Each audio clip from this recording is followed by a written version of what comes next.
minority to tonight, friend. Yeah, I know. Black and proud. I like that. That's the first thing. If anybody was waiting, they'll hear now. You're the minority tonight. No, You just hit the record button. So. Now we're not the ones that feel scared.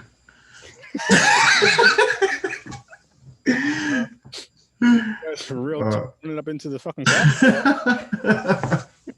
You weren't scared then. Oh, and that's how we're starting this episode tonight, guys.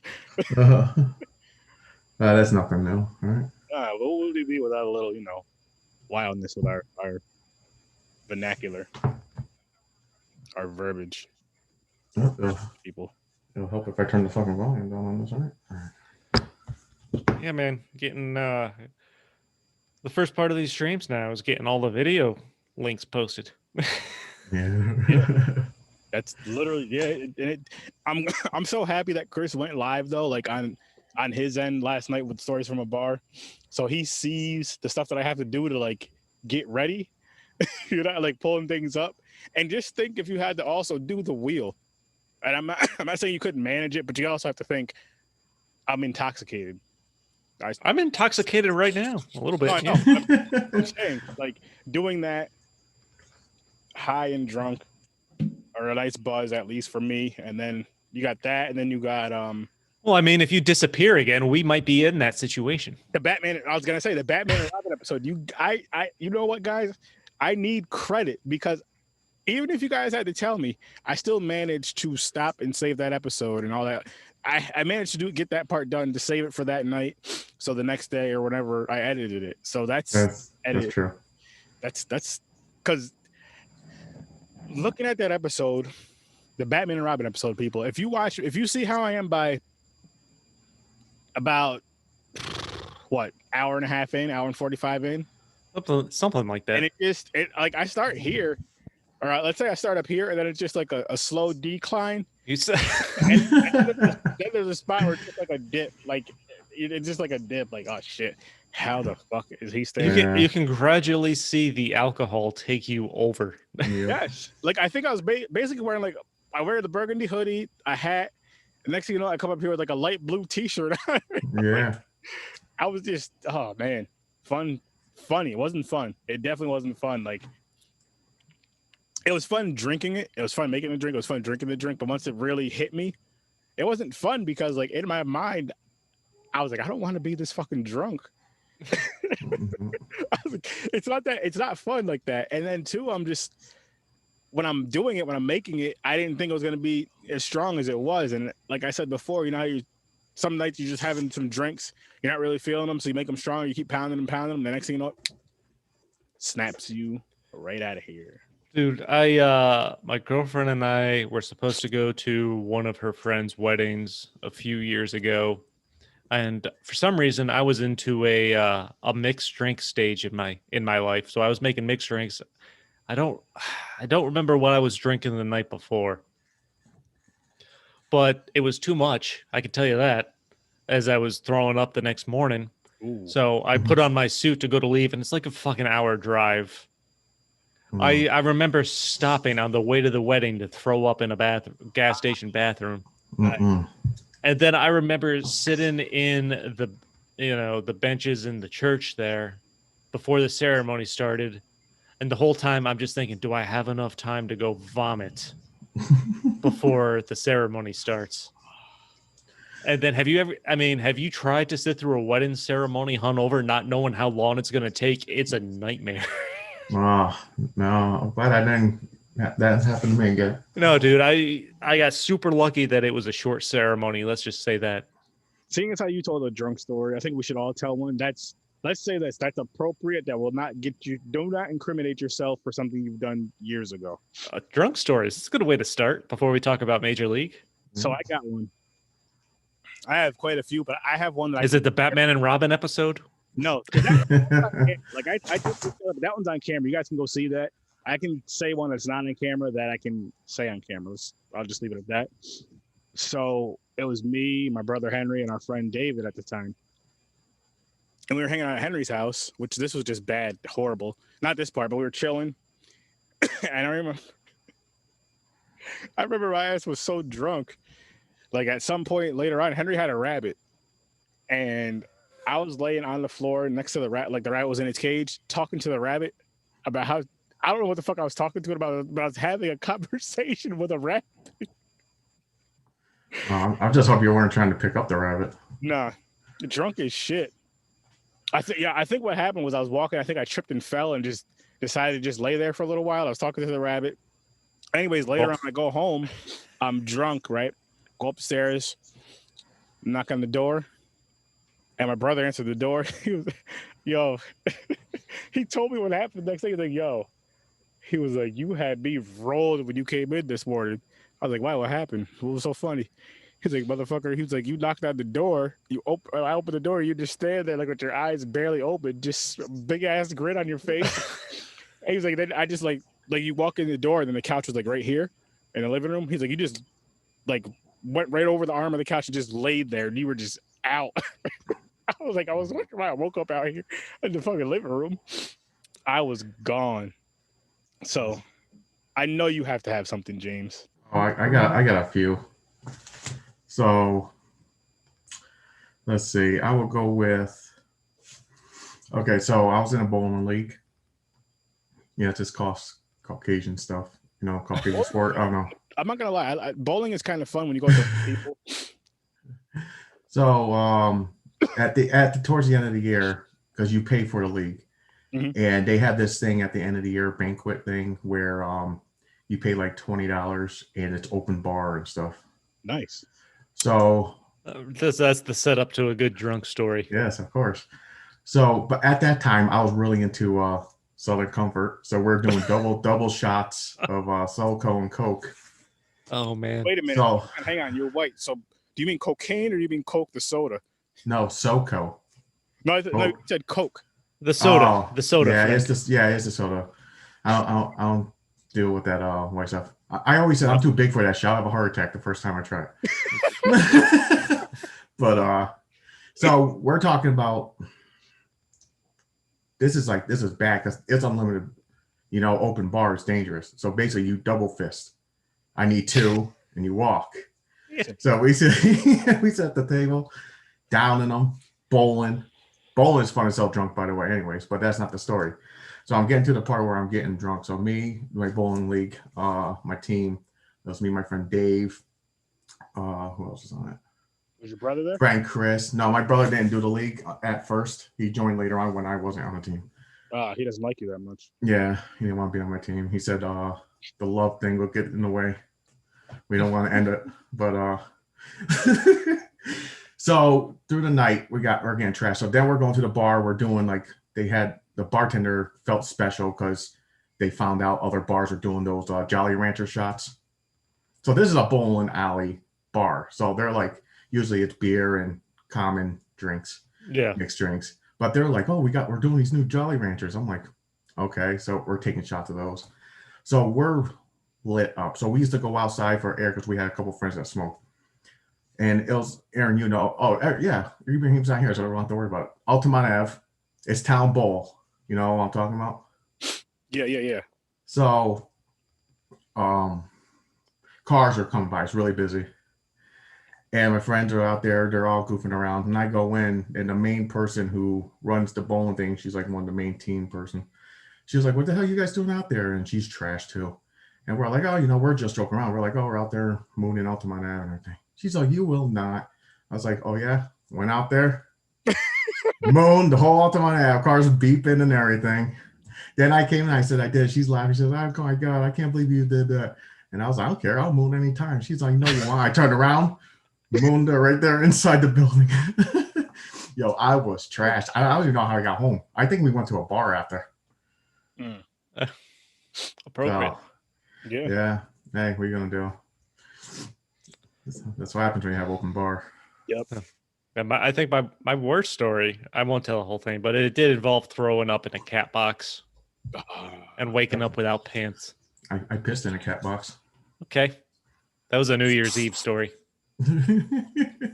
I've never done either of those, but I remember, I'm not going to tell the whole story, but as far as vomiting goes, I was at one of my cousin's houses, and I was upstairs.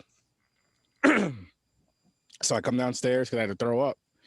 And I come downstairs, the bathroom is literally right here. Like right, you come down the stairs, you just go straight. I went outside. Oh my God. I was just like, oh. Hey, at the time you're like you wanted the cool air. Maybe. Hey man, at least outside, that's something you can hose off. Yeah, well, I would have made the toilet. I think. Yeah. I think. Yeah. Looking back. I'll say this last thing about being drunk. I'm sure we've all said this before. The funny thing is that those nights you get sick as shit, like we're just talking about puking and all this stuff. Yo, I'm never fucking drinking again. Fucking next weekend, yo, you want to drink? Yeah. Maybe just a little. Yeah, we're going to a house party. You want to drink? Yeah, man. Yeah, I'm just gonna drink a little bit, man. This is what you're saying all week. Is that Friday? You're the one with 2 bottles. Like, yo, let's go back to double fisting. Yep. Learn from last. Speaking of, what are we all drinking tonight, friends? Oh yeah.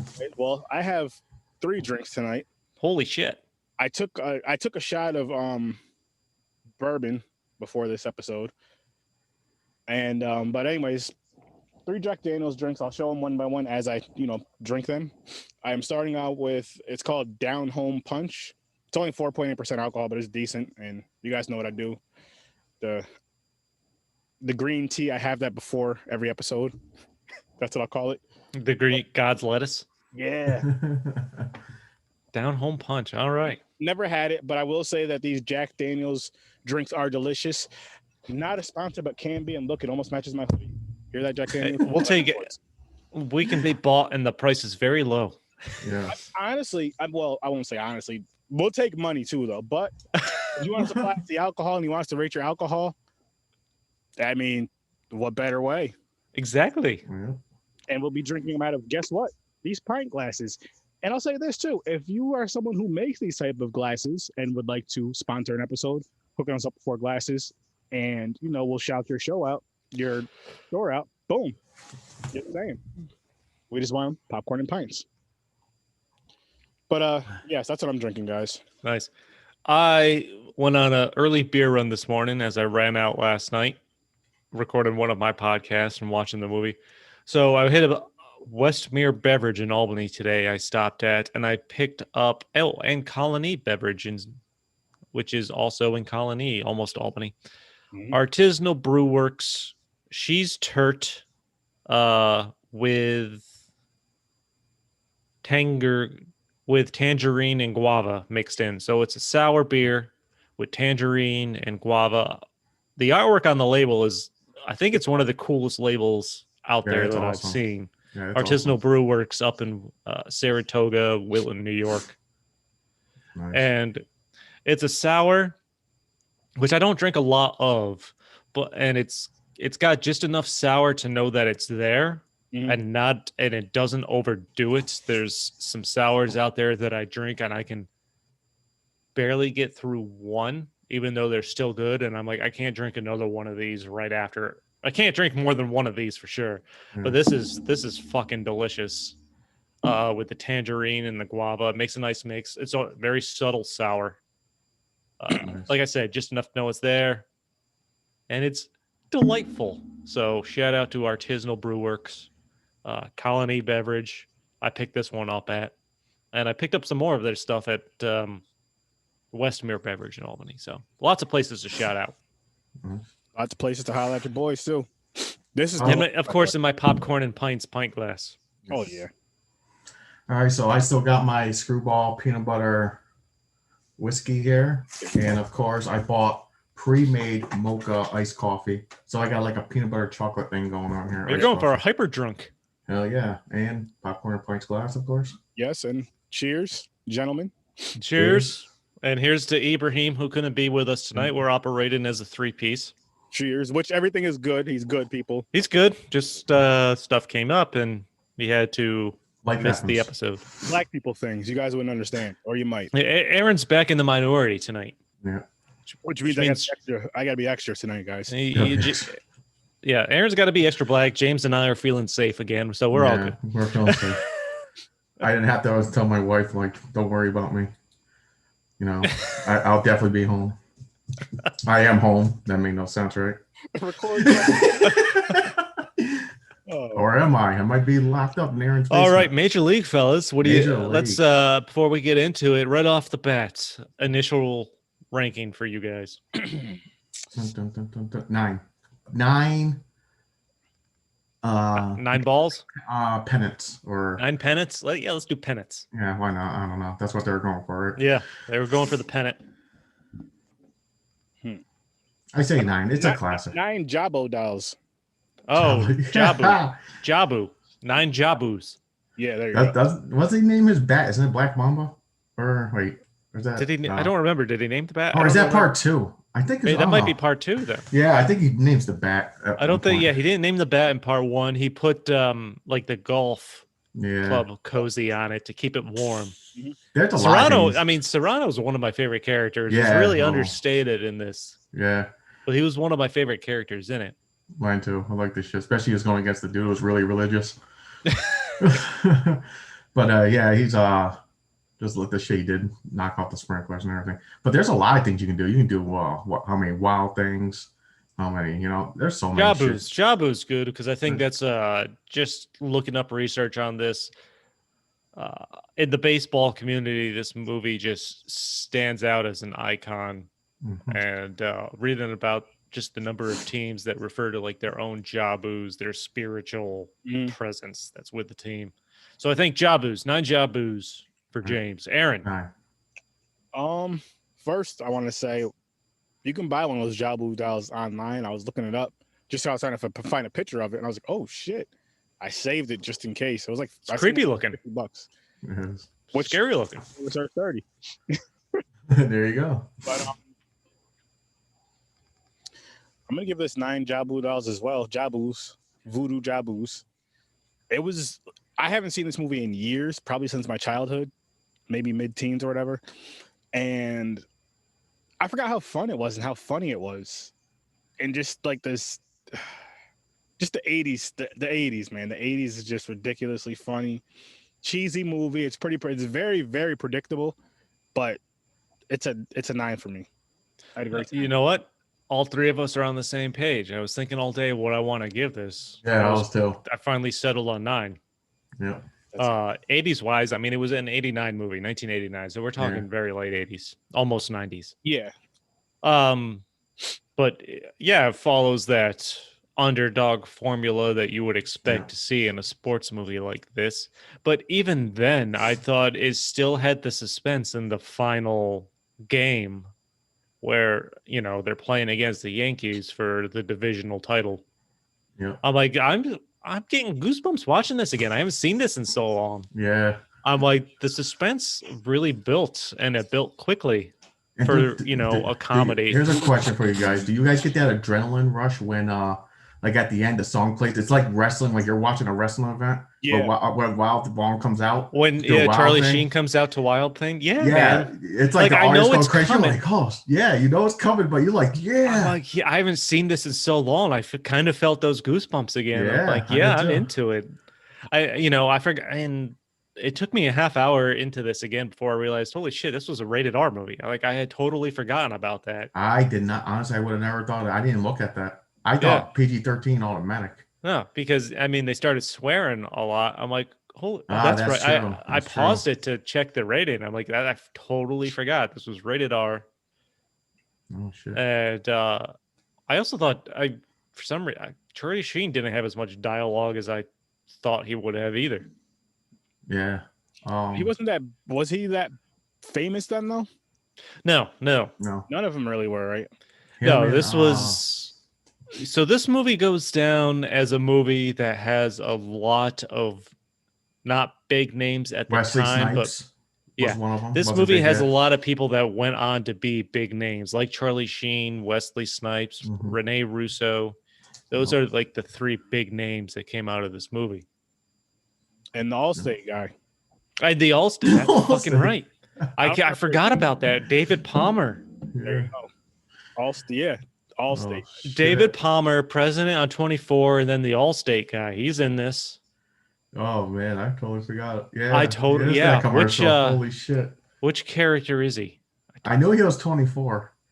In 24. What? 24 is a great show, man. I got it. I've only seen the episode like here and there. I've never watched it. Yeah, I've never seen the whole thing either. I've seen it all. It's fantastic. I'm gonna have to check that out because I like those kind of shows. Which character was he? He Wait. was with the statue. Oh, in the movie? Yeah. Yeah. He had Jabu. Serrano? Yeah. He's Serrano. Yeah. That's right. Young. You didn't think he's just really young. Yeah. Doesn't look anything like him. That's fuck. Yeah. I had read that before I would watch the movie, and then I forgot about it. And I'm like, and I made a mental note. I'm like, I gotta remember this so I know which one he is. I'm like, fuck. Yeah. David Palmer is Serrano. That's right. Yeah. That's cool. Well, yeah, I was looking at the cast too. I was like, damn, they got some. Well, like you said, at the time, a lot they weren't big, but you watch it now, you're like, damn, that fucking Wesley Snipes in this, and you're like, holy shit, it's like an all-star cast here. They're like, then you think 89, they're like, we weren't an all-star cast. No, yeah, it was an all-star cast before they were an all-star cast. Yeah. I think Tom Berenger is kind of like your main guy, the older catcher guy, Yep. and Corbin What's he in? He Burnson. looks familiar. Corbin Burnson was a big name at the time. I think from LA Law. I'm trying to think what the catcher was in before.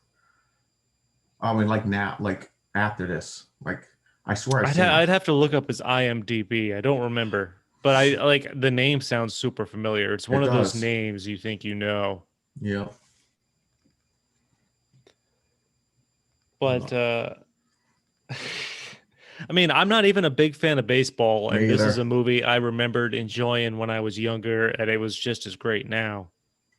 I'm the same way. I'm not a fan of baseball. This reminded me, and this brought up another movie I watched that's baseball that I'm not a fan of, and I liked when I was younger. I even read it on pay-per-view when pay-per-view first came out on that freaking brown box. I begged my mom. I was like, I want to rent it. I want to see this movie so bad. I don't even know why I wanted to see this movie so bad, but I don't know if you guys ever heard the movie The Rookie. Yeah. Is the young kid that he hurts his arm and he can shoot like 101 fastball? I rented that on pay-per-view. That's a baseball movie, and I don't even like baseball. I forgot. That's. I mean, that was a guy. He was also in American Pie. Yes, yes, he was. But yeah, I'm like I said, it's a comedy. It's a sports comedy. It don't even matter what sport. This could be any sport. Yeah. Oh yeah. And it's funny, but it makes sense for baseball. I think this is like a really good movie and blast from the past. I'm like, no, and like I said, I'm not a big baseball fan. It's just a boring sport to me. Yeah, I agree. But this movie captures my attention, and that's the hallmark of a good movie, especially a sports movie. If you can get people that aren't even really that interested in the sport invested, then you've got something on your hands. And this movie is a cult classic, especially amongst baseball, people. I feel like it. Yeah, I agree with what you just said. I'm not a big baseball fan either. And the funny thing about this movie is it made me want to watch baseball. And I thought about like how boring baseball actually is. I was like, listen, Aaron, don't let the movie hype you up. Baseball don't. It's fucking entertaining. It's not. Yeah. Like, I watched it before. You don't hear a wild thing and the dude comes out. You're like, yeah. you don't. It's not like that. Well, let me rephrase. There's at least a certain level of excitement if you go to a baseball game in person, but I can't fucking sit there and watch it on TV. I'm like, I never went to a game, so I can't. Oh, really? Well, going to a games are fine because you can get beer, you can get snacks and food and stuff like that. You cheer along with other people. That's fun. Yeah, just like any crowded event. Sitting at home watching it on TV, I'd rather go to sleep. Yeah. There's a couple sports like that. Baseball, soccer, golf. Golf is a snooze fest for me. But I don't mind going out and like doing a driving range. I never did golf because people said it's 18 holes and there's a lot of walking. And I was like, yeah, that's not for me. That's too much exercise. Mm-hmm. Then they're like, oh, we get a golf cart. I was like, oh, true. But I still never ended up going. But yeah, bowling. I did bowling, of course. But certain sports, like you said, NASCAR, can't do it. No, not a fan. I don't want to watch people turn left for hours on end. Yeah, that's it. You can go to sleep, wake up, and no one changed positions. Yeah. My dad used to do that. He's like, "Oh, I'm watching NASCAR." I'm like, "No, you're not." looking at it, I'm like, this seems really bad for the environment with all the gas being wasted. There you go. It's a big donut of pollution going up into the sky. But Charlie Sheen is, I haven't seen Charlie Sheen in anything in a while. At least especially since he announced that, you know, he had the HIV, the HIV there, the AIDS. But man, is he so fucking yum in this. And his haircut. Yeah. Just ridiculous. The bad boy fucking haircut back in the 80s. That haircut, you could pull it off. I could pull it off. I was thinking of getting a haircut. This mop's getting a little long, and I need to do something. Like, I got to make a decision. Wild thing. Yeah. Wild thing. And the mullet. If it wasn't, winter's the worst because with the dry air, it gets staticky, and then it just fucking dry and in my face, and I can't get it out. True.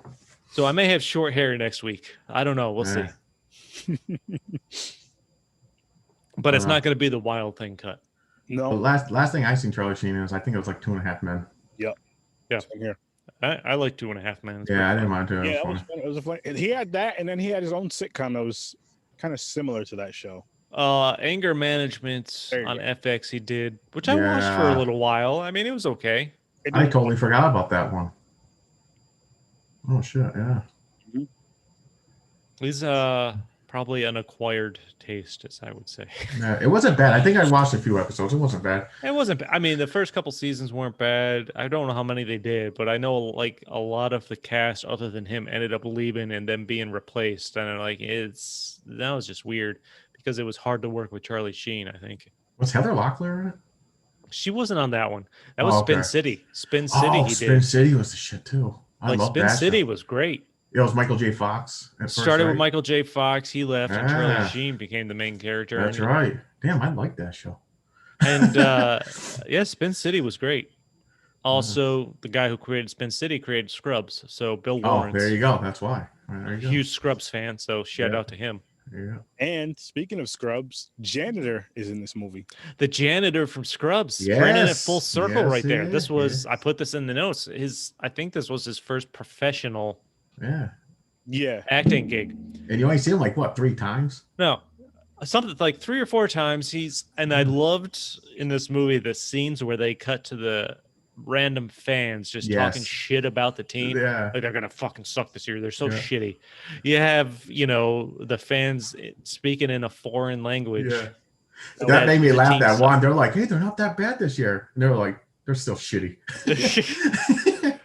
But Neil Flynn, who plays the janitor in Scrubs, he's the dad on The Middle, which is another great show, a more current one. Even my wife noticed them. She was like, hey, isn't that the father? I was like, yes, it is. Yeah, he only has maybe a total of 3 lines in this whole movie, but it's in that montage where they cut to those types of scenes with the fans talking about how shitty the team is. And one of them's like, man, this team's going to fucking suck this year. Yeah. That was funny. That was a funny thing. And then, of course, he's cheering at the bar at the end after they win the pennant and hugging the guy with like the Flock of Seagulls type haircut. And the thing is, you hear them talking shit about their team, but it's normal. Like every year for what 30 years their team's shit. So they're like they're going to suck this year, but you sit there, you go, they sucked last year and the year before that, and we do it too. Like I'm a 49ers fan, and as soon as they like I say what to Aaron many times, I'm like, you hear they're getting rid of one of our main defensive guys. I'm like, they're going to fucking suck next year now. I'm like, and you can't help it. I think you talk yourself into that just in case if they do good. You're more surprised, like, fucking we're doing it. I don't know. That's my mentality, man. That's part of being a fan of any team. Yeah, you psych yourself up. And when I am a Giant for football, I'm a Giants fan. Oh, I know. So when they were going to the Super Bowl 10 and 12 years ago or something like whatever, when they won those 2 Super Bowls against the Patriots, I'm like, there's no way they're gonna fucking win. I'm just gonna prepare for the loss, be happy they got there. Yeah, I'm gonna sit there and be miserable watching this. Yeah, I'm like, and then they win. I'm like, then you lose your mind. Real quick, I was the complete opposite last year with the fucking 49ers going to the Super Bowl and we lost to the Chiefs. I think it was halftime. I went on the back porch to smoke a little bit and have some shots of Southern Comfort. And I remember recording a video of myself. I think I sent the video to like James and a couple other Niners fans, like, yo, we got this, da da da da, drunk as shit. And that was like the last bit. I was like, yo, I'm gonna do another video for you guys when I after this win. I didn't talk to anybody until like the next day. Yeah, no. So No. besides I was there. I was watching. I was at a friend's house watching, and we're sitting there doing like a low key Super Bowl party. And fourth quarter come, we're up by like 10. I was like, we got this. I was like, they just killed the clock. Nope. I was so fucking mad. COVID happened because the Niners lost the Super Bowl. Yep. That's Yeah. what it is. Okay. Yeah. That's what it is. That's what. That's Right after. But yeah, that's what it is. It's like these teams, like the fans, like in this movie, they're like, who the fuck are these people? Who are these people they got? They're gonna suck. no, and yeah, the movie did. It was a nice touch to the movie because that's the way fan bases really are going into a season. Like our team's gonna, especially if you haven't already been winning. Yeah, especially in the beginning of the thing, they're doing the flashbacks like newspaper articles. Yep. Of like the real, like the streak of shit. Yeah. 30 years, haven't won nothing. 30 years. Went to, that was pretty cool. I was like, I like how they started the movie off. Yeah, it was a nice touch to get the fan feeling of being a fan of a team that sucked and then build into that conclusion where, they win. Yeah. But and this movie, another good thing about this, interesting thing about this movie is like, there's a lot of sports movies out there. This one is one that ended up with real positive reviews. Yeah. Yeah. Now, do you think it was a comedy? I don't know how many other. It had to be, because what was before this? When did Rudy come out? Was it before this? Yeah, I've never seen that. I've yet to see. Rudy was out. This was 1989. Rudy came out after this, but that's not a comedy. Okay.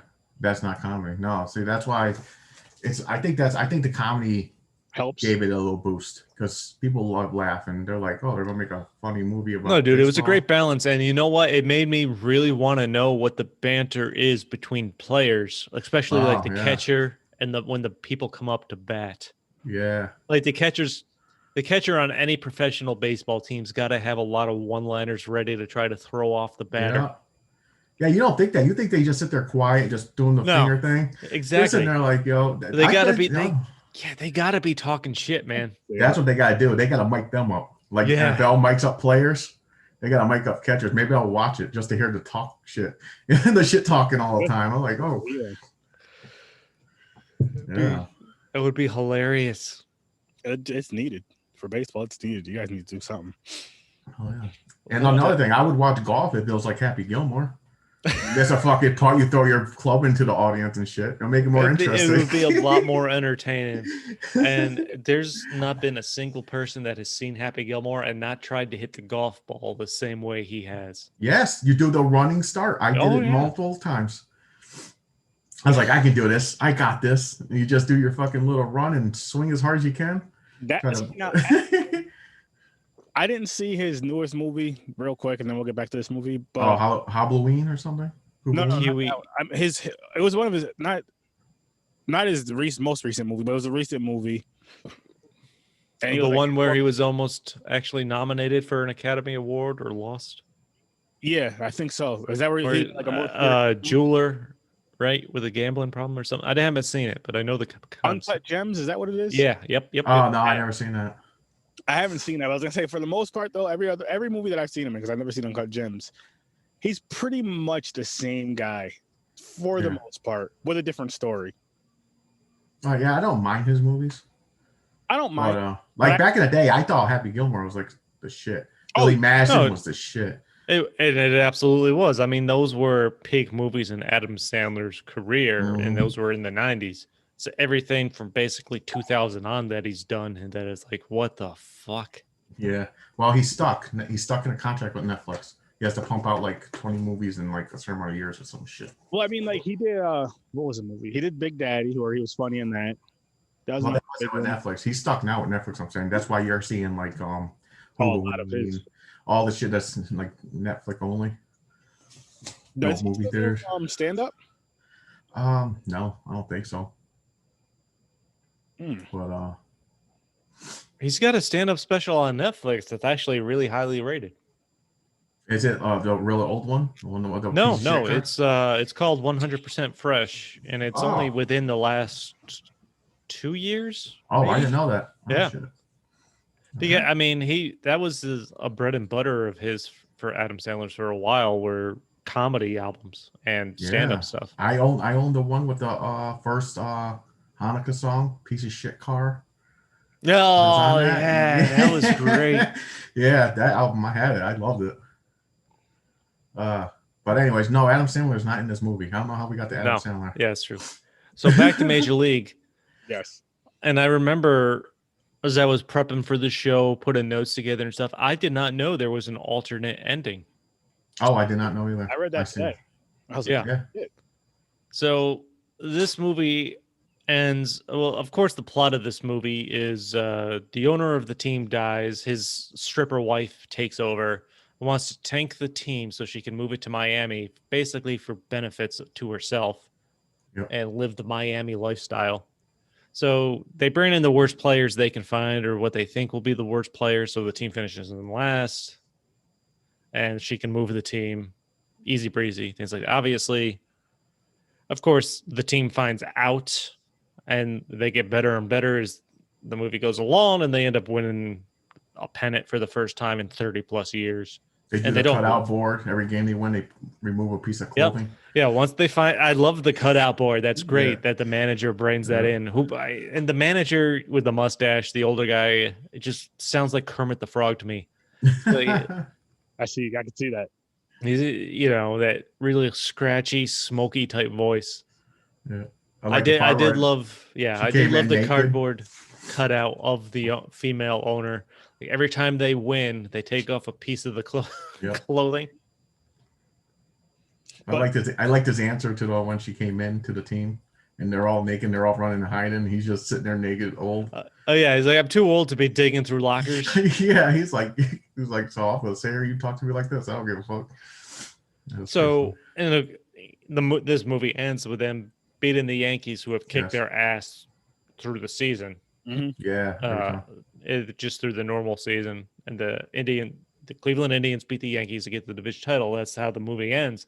The alternate ending, apparently on the DVD, the manager Lou confronts Phelps, who's the owner, over her plan to sabotage the team, and he resigns.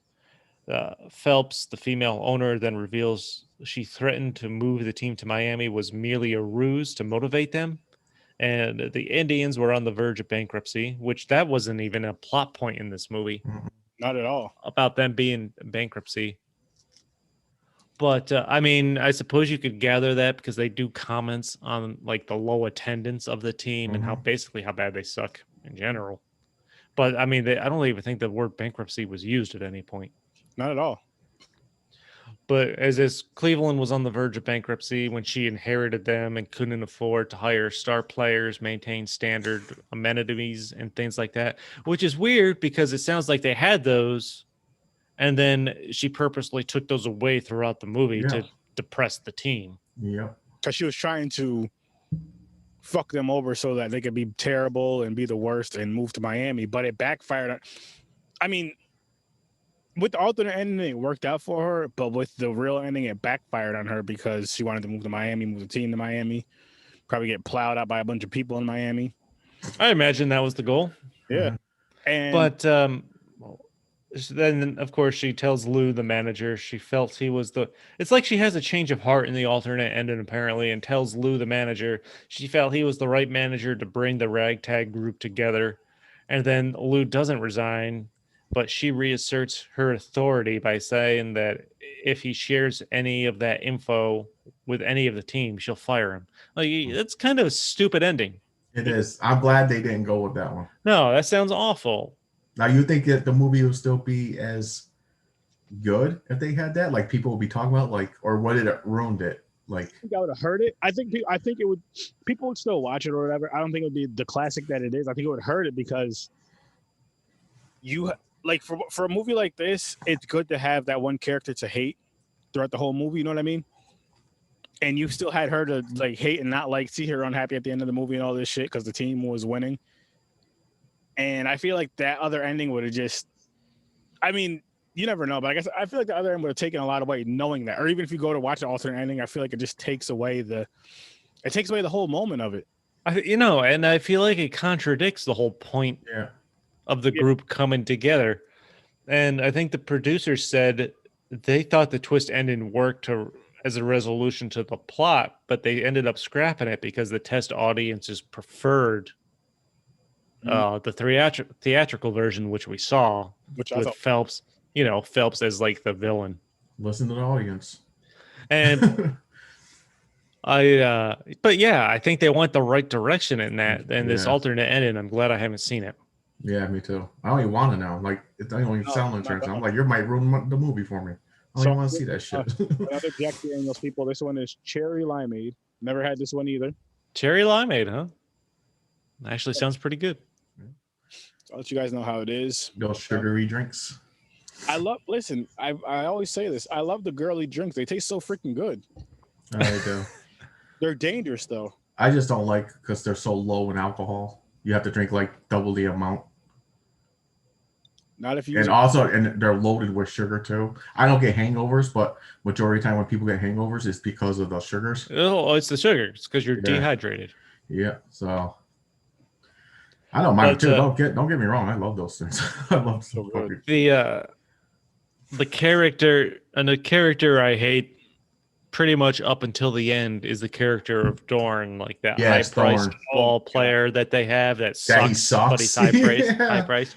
His ego thinks he's the shit. Yeah, and I love when he brings his contract to the manager, Lou, saying he doesn't have to do whatever that Lou said he had to do, and then Lou just takes his contract, drops it on the ground, and pisses on it. Yeah. He said, you don't to pick up the ground or something. You have to do it's something about like doing push-ups or something. There's some kind of push-ups. I think those sit-ups, like the Wild Thing had to do. Oh, that's right. Vaughn had to do the Willie Mays Hayes. Willie Mays had to do the push-ups. That's it. Willie Mays Hayes had to do push-ups every time he hit the ball into the air. That's what it is. Like each player that she got, this is another thing that backfired. They're like, damn, this dude can, if you throw a fastball, Serrano, he can knock out of the park every time. But you throw curveball, nope. Hayes wasn't even picked. He snuck on. He's just fucking fast. Yeah, until he showed that. I like when he woke up outside. He's like, damn, got call already? And all of a sudden they're doing the time and he's running in pajamas.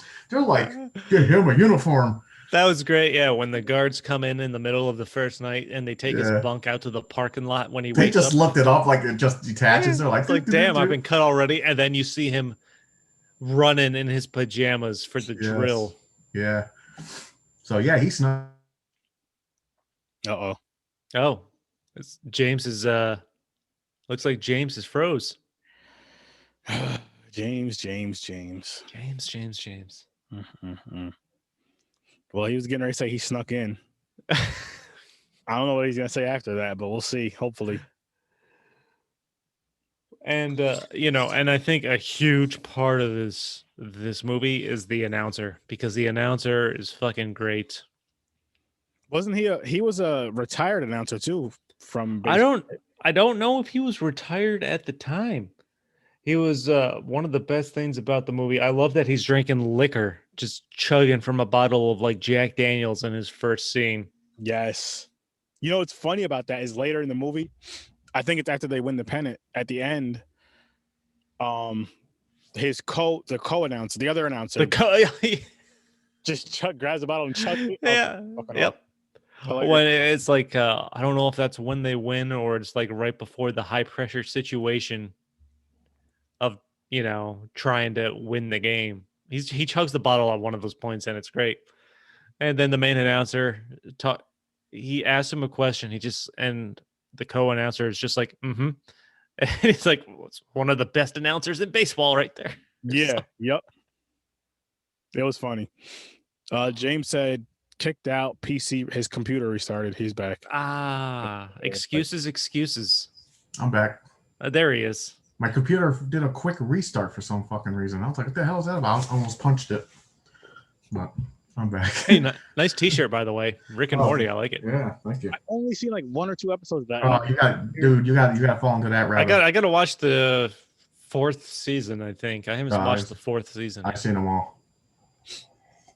We were just talking about the announcer for the team. Oh, okay, cool. Yeah, he was funny too. Well, he was Fucking drinking all hilarious. the time. Yeah.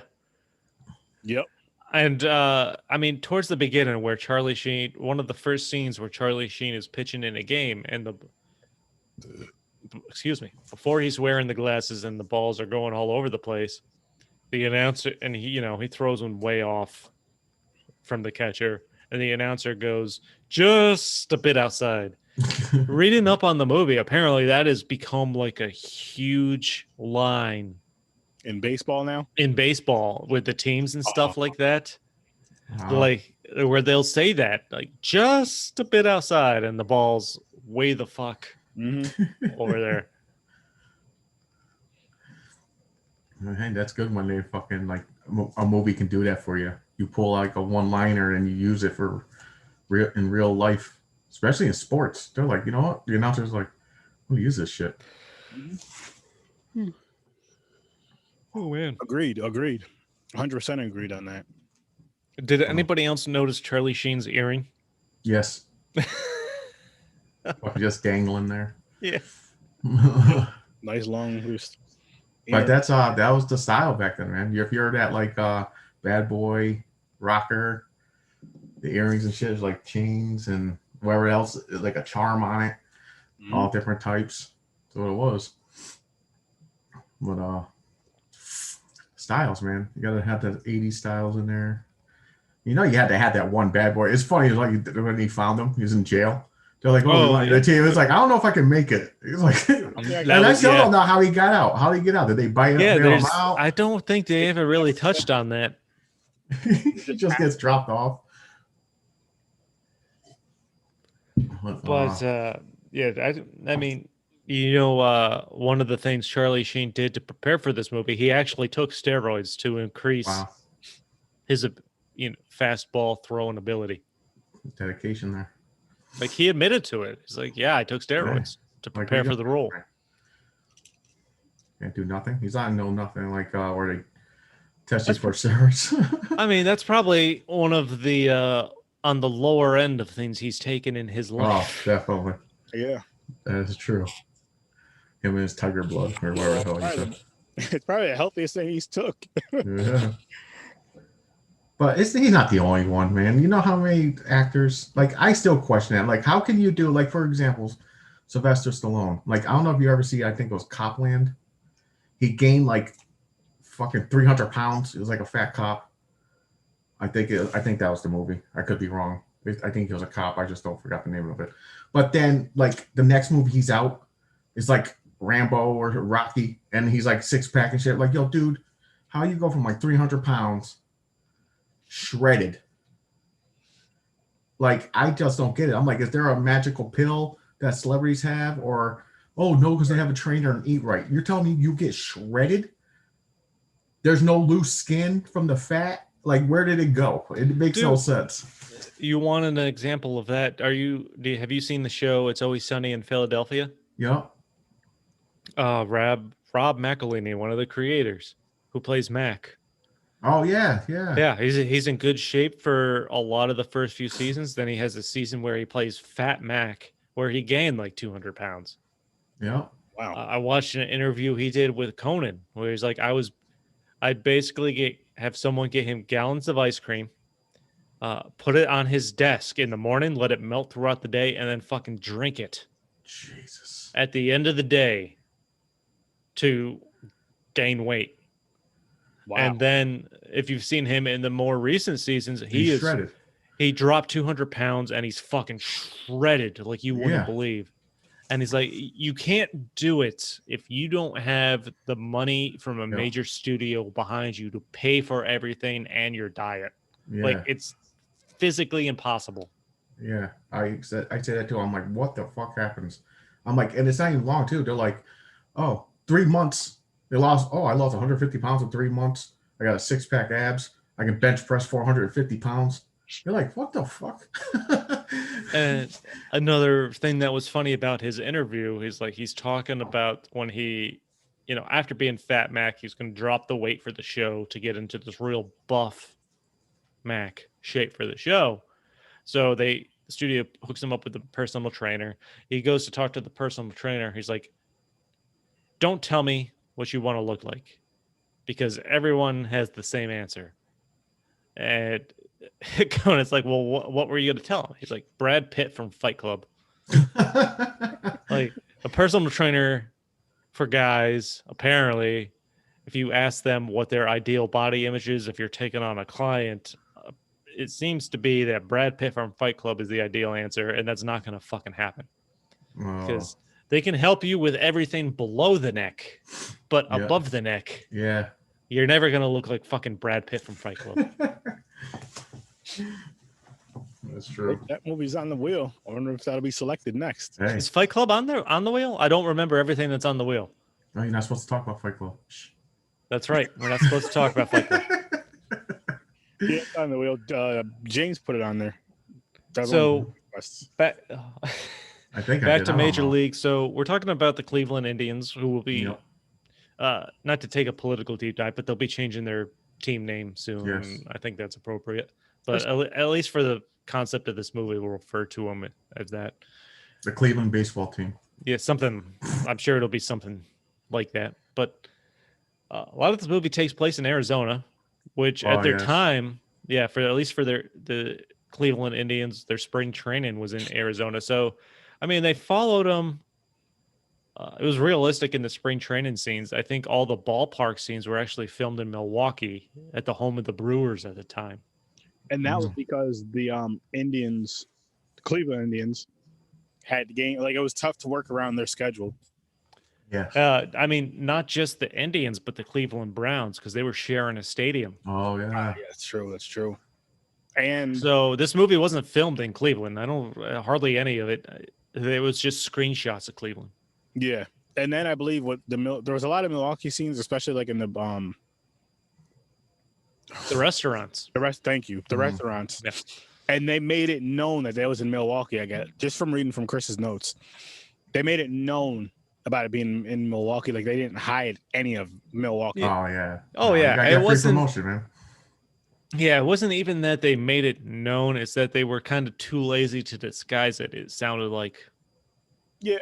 Maybe a little of both, though, because maybe some people from Milwaukee are like, look, I mean, if you want to use our restaurants, our city, our town, we want people to know that it's Milwaukee. You know, people that would know what to look for. We want to know it's Milwaukee. Maybe they'll come to our restaurant. Whatever. I mean, obviously, if you're in Milwaukee, you may notice the restaurants in those scenes. Anybody outside of that's not going to notice it. No, but true. But what I mean by that, though, is like, say, I'm sure if there was a restaurant up where we live in Schenectady and say they shot a huge movie there, you'd want to go there just to check out the restaurant just because they shot a movie there. Well, No, I mean, pass it.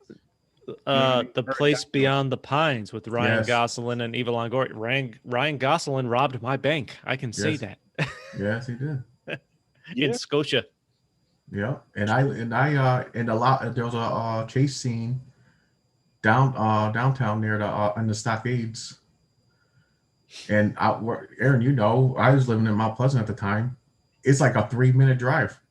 I could have drove up there and like basically seen him flying with a motorcycle down the street, you know. But it's crazy when they do that, when they throw a movie around you. Like the movie with Angelina Jolie, Salt, was in Albany. Salt. Punisher. The Punisher. The Punisher. Yeah, the Netflix series, the second season of Punishers. They shot some scenes in the Albany area. Yeah. That's awesome. They just wrapped production on a new Amazon series called Modern Love that took place in Schenectady or Albany, in the general area. I mean, Schenectady's where we live is popping up on the entertainment scene a lot more than I would have ever anticipated. Because it's the cheapest place to get a location. Hey, man. It's the cheapest place right now until it's not. Yeah. It's really historical in Schenectady. I mean, you can. No, they got some stuff. Yeah. GE, Proctor's. There's a lot of shit that's, you know. Yeah, GE used to be fucking huge here. But back to the movie before we tell you about our boring ass town. Yeah, sure. But yeah, like I was saying, a lot of this movie was shot in Arizona, where the Indians at the time, in their spring training facility, a lot of the background baseball players were from the University of Arizona. Which I thought so that's kind of how they filled out the background. That's pretty cool.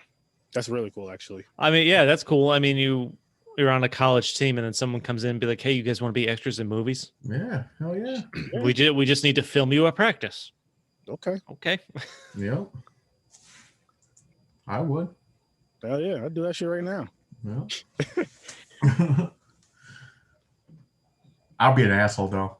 I'll be there like just going to the school. They're like, "Hey, you want to be an extra in the movie?" I'm like, "Oh, can I be one of the baseball players?" They're like, "No." I'm like, "I don't think so."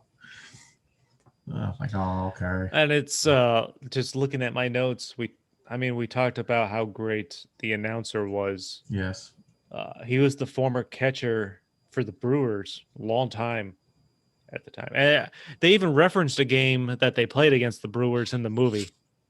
Yeah. They did, which was pretty. And I remember hearing that and thinking that's actually pretty funny. If you know that's all. that the Cleveland team's using Milwaukee as their home for this movie. Then you got the other silent announcer until the end. Where he's like so nervous he takes the bottle and drinks it. Just chugs it. It says like one word, and then your main guy's like, "That's why he's one of the pros." Yeah. He really helped make the movie. It's all the support, like even the supporting characters in this movie contributed to in memorable ways, and I think that was huge. When you're trying to make a good movie, that's huge. Yeah. Oh yeah. I mean, you have I can't remember his name, but the catcher's ex-wife and then girlfriend or whatever. Renee Russo. I don't know what the character name is, but yeah, it's Renee Russo, the actress. You had her. You had her new fiance. Tom. So it doesn't matter. He's only in like 2 scenes. I did like when I wish I could remember the actual catcher's name, but he follows the ex-wife home in the baseball car. Yes. With the hat. Which I gotta see. This is a question I have now. I know it was back 89. I guess it was different. Well, it was probably different then, but what, Stalker? Jake. His name's Jake. That's right. Yes. That's the stalking still. Not that it's good, but it still happens. Yo, he stalked her for sure. Are you talking about where you can just walk into someone's house? Yes, that's true. Like, how do you not lock the door when you get home? Especially she moved out. There's nothing there. He can still walk in. And the second time when she goes home to her own place, she's a single alone woman walking home. You go into your apartment, you don't lock the door. Yeah, no, it's crazy. I noticed that too. But he just walks right in and he's on the stairwell. I didn't even more so for the rich guy. Like he had no security there. Yeah, nothing. He had an elevator to get into his house. You go up to the elevator and you fucking go right into his house. Yeah, that's security downstairs. That's those sweet apartments, man. You get those fancy. But another thing is like I said this to my wife. I looked at her. I was like, "See, look at guys get a bad name. Girls are hypocrites. They do the same shit." She's like, "What are you talking about?" I was like, "She's through this whole movie yelling at him because he was cheating on her with a stewardess and whatever." But she's engaged, and what does she do? Cheats. Look at that. Hypocrite. Their ex, which would be which is worse. She looked at me. She's like, "The fuck is wrong with you?" I was like, "I'm just proving a point." It's an interesting story point. Obviously, they're not together because he fooled around, but she keeps throwing off so many excuses. Like, and then when they finally get back together at the end, I'm like, I can't believe she would take him back after all that. Anyway. Yeah. Oh, you know what it is? Because he's winning team. Oh yeah. She's like, "Ooh, he's gonna get some money." Because the other dude had more money. It was because he was putting it down. He was just mashing it. I don't know. He had bad knees, man. That don't mean nothing. Bad knees. That's all you need. That's a life ruiner right there. Yeah, I got him. Trust me, it is. These are jacked. What one of the things I also found actually really interesting behind the scenes on the movie. So, like the owner's basically stripper wife that takes over the baseball team, based on a real person. Oh yeah, I seen that in the notes. Yeah, it's So in the movie, the character name is Rachel Phelps, and for people that see me looking off to the side, it's because I need to read my notes. So, so Rachel Phelps' character who takes over the baseball team in the movie, loosely based on the story of Georgia Frontiere, past owner of the Los Angeles St. Louis Rams. So apparently it was similar to she ended up taking over the Rams franchise and how she was initially perceived. She ended up taking over ownership and control of the Rams when her husband died back in like 1979. Moved the team out of St. Louis in 95, and then the Rams eventually returned back in 2016. So there is some actual characters based on real life people in this movie. And I find it hard to believe this isn't the scenario with some other bad teams when they've had to move towns. I wouldn't be surprised to hear that they would tank to move a team or something like that. Yeah. Yeah, because I know with sports teams, I know, because remember how she was saying that as far as moving the team, and when she brought it up to the one guy, she's like, I want to move the team to Miami. The guy was like, the league won't let you do that. I like how he mentioned that, because that's like a real thing. Like in real life, you can't just up and move your team because you own it. Like it has to be voted on. There's a bunch of bullshit. There's a bunch of shit. I don't know everything, but there's a bunch of shit that goes. So we also know this movie was made before the Miami Marlins. Yes. Or Florida Marlins, even at the. The thing is about her plan, though. I noticed it was ruined in the beginning when they won like their first 6 games, because she was like they had to have like no wins in order to get no attendance. It's not even they needed to be under a certain attendance. I don't remember what it was. Season. Well, yeah, maybe it was like less than 8,000. They need to be basically bringing in the lowest attendance in the league to move the team. Plus, so the theory is you keep losing, you finish in last. The more you lose, the less people are going to come to the games. And then halfway through the movie, she should have just gave up. Like, fuck. Well, maybe next year. The one thing I thought they probably could have done better is they only make reference, like they show the first couple games and how bad the team or how much the team sucks, like right at the beginning. Mm-hmm. And then all of a sudden they jump kind of like a quarter of the way through the season, halfway through the season. And then there's references to like their 60-60 of a 182 game season. Yeah. When did they win these games? Because they just went from sucking and not being able to win a game. Yep. And I thought, I know they should like here and there with some games, like they would win like 2 games or 3 games in a row, and then let them have like a streak, which they would put. You won 6 in a row. But still, no, but I mean, they spent so much time showing how much these guys sucked. And I mean, it's not even a word. It's like high school's better. They sucked. Then they didn't even show like the first game they won. Nope. No, I don't think they did. No, there was no, like they jumped from them sucking to all of a sudden they're basically have a 500 record, and they have a shot. Yeah. To not finish last. I noticed that too. So I mean, they jumped over a lot of potential story right there that I think could have been done a little better. Yeah, I do too, but I guess maybe that would have taken away. I mean, I'm not saying it wouldn't be as funny, but that may have taken away from the funny in it. I don't necessarily think that. I think at the very least there should have been a few scenes of the team's first win. Yeah, and they could have made that funny, like how they won.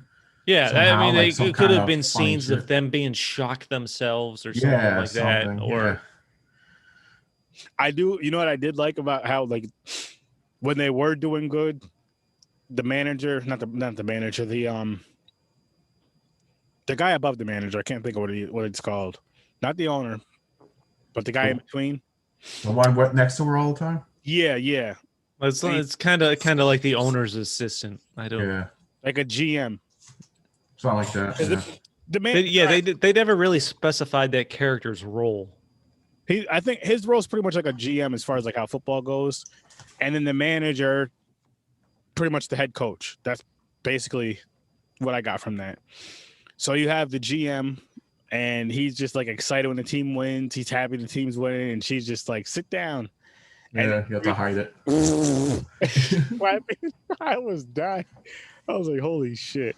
This he was basically, I'm not listening to more. I want them to win. And like, again, this is one of those movies to where I'm watching it. I watched it last night. I finished it at midnight. tired. I was tired of shows. I was laying down in bed watching. I actually stayed up to watch the whole thing. But it was one of those movies where I said earlier in the episode how it made me want to watch a baseball until I realized how boring baseball was. And then I was like, I kind of want to watch another sports movie now.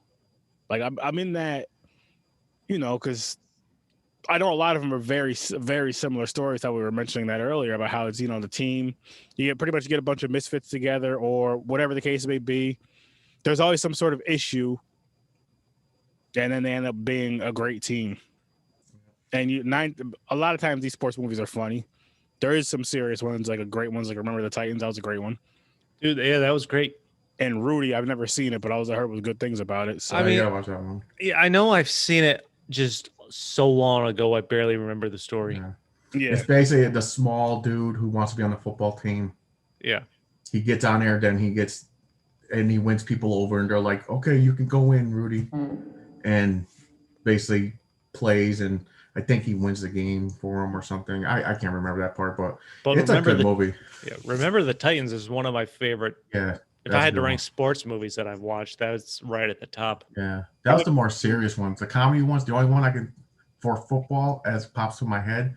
I don't know the name of it. The Adam Sandler, they did the remake when they were in prison. Then there's Longest Yard. The Longest Yard. Then there's the Replacements. The Longest Yard, The Replacements, and there's another, The Little Giants. But no, there's another one. Oh, Little Giants. That was fucking great, man. Giants. I remember that shit. What movie? Bobby Boucher. Waterboy. It's a Waterboy. Fucking Adam Waterboy. Sandler. That was the other one. Oh, if that's not on the wheel, that should have been. That would have been great. Damn it. It's not. Yeah, that would have been good. That was a good one. I laughed my ass off. The Waterboy is fucking fantastic. So many rules, bro. Like, you can't drop kick somebody. See, and the wheel. Hold up. I got to tell a story. I'm not going to mention any names. I'm just going to say this was a story that somebody told me from years ago. Told me, my cousins, I'll say, my brother. And so we were talking about football or whatever. And this dude, man, out of nowhere, he's like, because you mentioned drop kick. He's like, yeah, me and my buddies, instead of tackle each other, we drop kick each other playing football. And then out of nowhere, he was like, one time we were playing football, and one of my friends came out of nowhere. It hit my other friend with a chair instead of tackling. What the fuck? And my cousin we were just sitting there, right? My cousin was like, wait. He was like, why? What the fuck are they playing? Super Techno? He was like, why? I was like, where'd you get the chair from? Yeah. Oh, Jesus. It was one of those stories. No, it was one of those stories to where, you know how people, you know, when you're telling a story and it's a true story and a good story, and somebody wants to top it, so they just fucking tell pretty much the same story as yours, but then they add a bunch of bullshit. Yeah, like, a bunch of fake shit.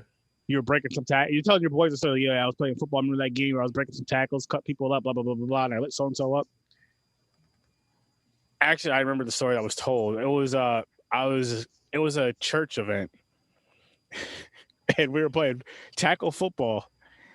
And it was like snowy and icy. I was me and my younger brother.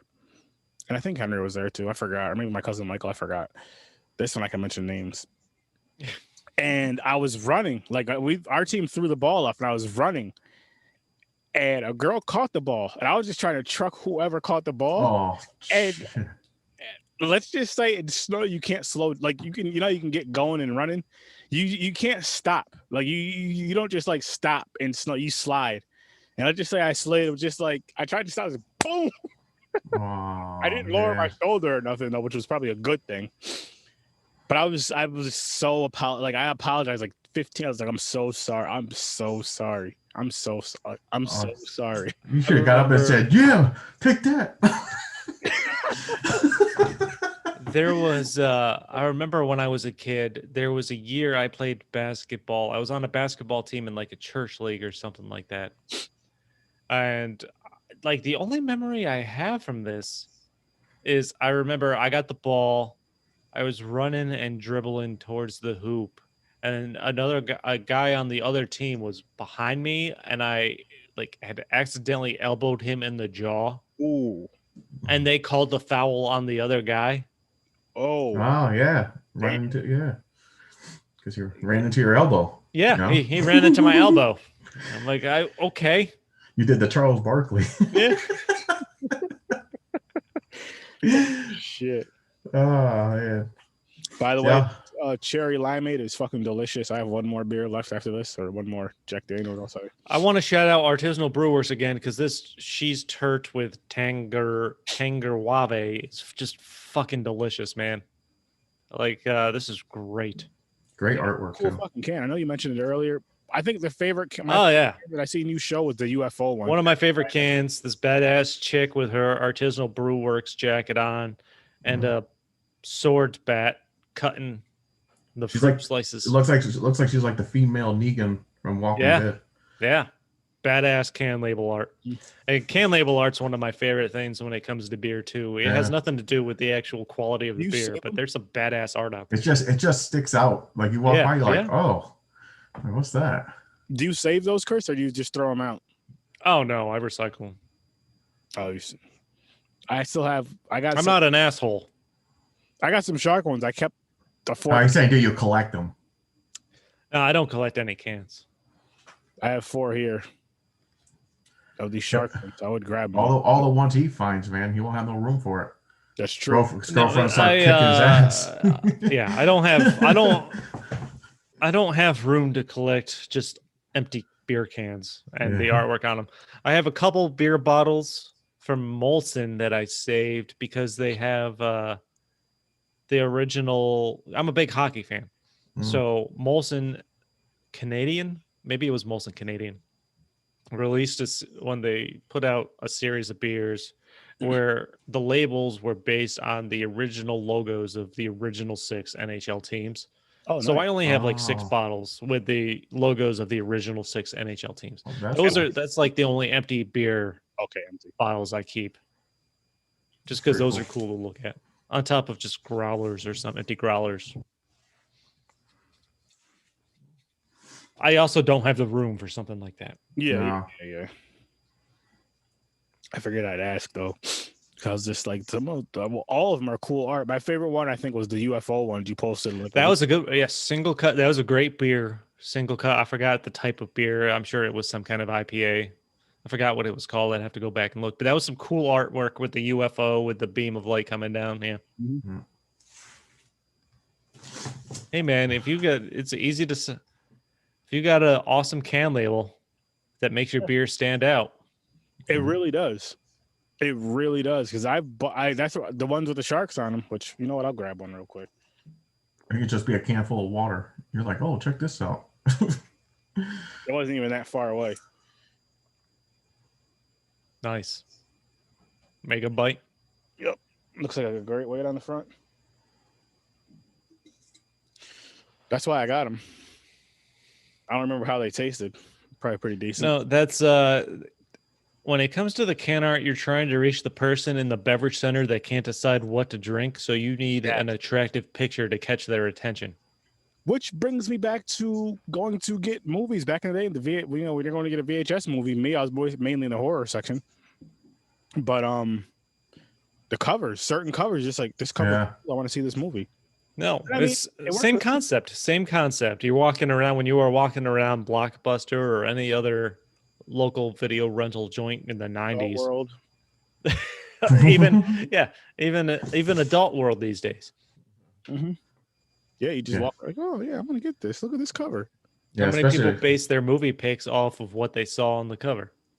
Yeah, A lot. it's true. I do, especially back in the older ones, like Aaron said, like 80s. No matter if it's horror or not, the artwork it seems like they took way more time on it than these days. Now they just take a clip of a movie and throw it on the front, Well, and they're like, oh, I think a know. big reason for that though, James, is because of streaming. Like yeah, you just kind of scroll through the movie.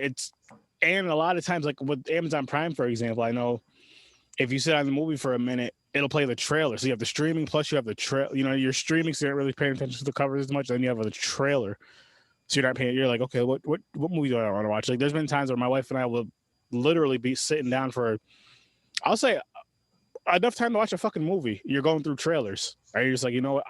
You end up going back to. Sometimes we start a movie, but a lot of times we just go back to like the regular YouTube shit we'd be watching, the regular shows we watch yeah, that you're comfortable with because you're just like, I'm probably gonna fall asleep anyway. yeah. I want that fucking Jabu doll. I gotta get it. I was gonna, you know, it's funny. And then right after this, I'll jump right back into Major League. But speaking of the Jabu dolls, the glaive. I found some. Glaive I was looking on Facebook. from I don't know. I Kroll. Googled it to buy to see if we can find one to buy. Found one, and there was like somebody who makes them in some Facebook group. And I was just thinking, I was like, oh shit, this is dope. I messaged the dude, and I think they wanted like $350 plus shipping for one, but it looks fucking awesome. I was like, I can't do that. That's too much. Probably close to $400. Yeah. Yeah, that's a lot of money. If it was like $100, I would have did it. That's not too bad. Surprised those aren't easier to find, actually. Really not that hard. Really tough to find as far as like you can get like a Plastic one from Amazon. No, I don't even think I've seen that. Like I seen like a necklace pen, like a necklace charm and stuff like that. I'm like, I don't want that. I want the glaive. I want a replica of the fucking glaive. Oh my god. So now, seeing as I couldn't get that, I'm gonna try to get this one of these days, and I'll show it on Popcorn and Pints if and when I do. That'll be fun. That's a nice little. That would be a nice little piece for your collection. It would be, because it's creepy looking, so it can sit with my horror stuff, and it's non-horror, so it can sit with my Popcorn and Pint stuff. There you go. Mm-hmm. But back to Major League. Did you know they made a video game on this? I did not know that. I didn't know that. What's this? Sports video game exclusively to Nintendo, but I think it was only in Japan. Oh. And that same year the movie came out. Wow. I did not know that at all. I'm trying to think of the setup for it. It's going to be just a baseball game. I mean, I imagine it's a generic baseball game just with character names. Wow. Jeez. Yeah, I did love the closing scene because they kind of, to their credit, they foreshadowed this earlier in the movie, I think, where Jake Taylor, the main character, that's the catcher guy, calls his shot with Willie Mays Hayes on the bases. Yep. And I could have sworn, if I'm not mistaken, they make a reference to someone calling their hit or shot earlier in the movie. The Babe Ruth. Yeah. But he calls the shot and then does the bunt. Yeah, the bunt. Yeah. He's like, oops. To basically win the game. And he had to run his ass off with his bad knees. Yep, with his bad knees. So, I mean, they're playing up all the underdog aspects right there. But it worked. Like I said, even watching this last night and today, 20 years probably since I've seen it, I still felt the suspense. Mm-hmm. Yeah. That too. I almost and part of my mind knew what was going to happen, like knew they were going to win when it gets to that part of the movie. The other part of me going with the suspense part that you were just mentioning kind of forgot or was making myself not believe like there's a chance that they could lose. You know what I mean? Just to kind of put yourself on to see like, oh, what the fuck is going to happen? And it's just, yeah, this movie, it's a really good sports movie. Like even this would have even been a good movie. I feel could have been a good movie even without the funny stuff, even without it being like a sports comedy, being like a serious movie. I mean, as far as the story goes, I know it's the same generic story, but of a bunch of misfits. But it would have worked with this. Yeah, I'm sure there's a more drama way type this movie could have been written if that's the way you want it to go, but the comedy definitely worked better for this movie, in my opinion. It does, and I wonder if that's a sign of the times as well, because this was a big comedy time in theatrical movies, the late 80s. Yeah, I mean, almost the 80s in general. It was a big time for comedy. I feel like it was a big time for comedy. It was a big time for action. Well, shit. I guess you could say a lot of genres. You could say action, comedy, and horror. And because you had a lot of explosions, the Rambos and Rockies and all that shit. You had the Friday the 13th, the Halloweens, which the first one I know came out in 1978. You had the Nightmare on Elm Street and all that shit. And so that's just like the action. Like I said, when I say action comedy, which you had this movie right here, you had sports movies, yeah. There was plenty of 80s movies that came out in the 80s that were funny. I just can't think of it off the top of my head right now, but just a shit ton. It was just like that era. I'll say 80s into the 90s. As far as I'll say Early maybe 90s. 90s, as far as those three things really still standing out. And then some stood out more than others after that. I would even say hit the early 2000s, but Well, I mean, this movie itself had 2 sequels. Yeah. So there was the Major League 2. Did any of the original cast come back? I didn't even know that. Yes. Yeah, no, I think a lot of the cast in Major League 2 reprised their roles. Yep. There was a third one called Major League Back to the Minors, where it was like one guy from this movie and then an entirely new cast. Mm. But I forgot what the plot was for Major League 2. I'm pretty sure that one centered more around Charlie Sheen, I think. Yeah. I think that one, didn't they do the cutout board again, but she finds out and she walks in and sees the cutout board? That sounds familiar, but I think a big plot line in Major League 2 was Charlie Sheen's character is dating a woman, a model type woman that's basically distracting him from being the full baseball player he can be. And he don't want to wear his glasses anymore. Something like that. Until, of course, the end where he says, fuck it. He puts the glasses on, and once again, Wild Thing comes out like a wrestler. What? Maybe I'll live tweet that movie later this week. Oh, that'll be cool. There you go. As a follow up to our episode here. Or I'll wait till this episode comes out and then I'll live tweet Major League 2. Nice. There you go. I think that'll be a fun way to follow up instead of doing a whole episode on it. There you go. Which we're not opposed to, but we have some movies on the wheel already. But there's also a possible third sequel that's been in discussions for like 10 years almost. On Major League 3, where they would ignore So there was Major League 2, then there was Major League Back to the Minors. So that was like the third movie that people want to forget about if you like the Major League series. Major League 3, which would ignore Back to the Minors, dated back to 2010. It said it was in development with the original writer and producer. I think back then the plot was revolving around Ricky Vaughn, Charlie Sheen's character, coming out of retirement to work with a young player. That was probably as like a coach, right? Yeah, pretty much. Probably an asshole. Yep. Yeah, probably already, retired at home, not wanting a part of society, I suspect. Kind of sounds like the plot to Bad News Bears. Yeah, it seems super similar. Yeah, and then there was talk of it in 2015, where the production company announced it was still in the works. And then 2017, plans were announced by the production company to reboot a series of classic films from the 80s and 90s, including Young Guns, Major Leagues, and Ace Ventura, which all fall under the same production company, apparently. Wow. I don't think you can. First off, I don't think you can reboot Ace Ventura. No, you can't. They're going. Oh my God, they'll destroy it. Now I'll give it a chance if they bring Jim Carrey back. But if it's a whole new person, something different. No, it's like when they tried to make the Dumb and Dumber sequel without Jim Carrey and Jeff Daniels.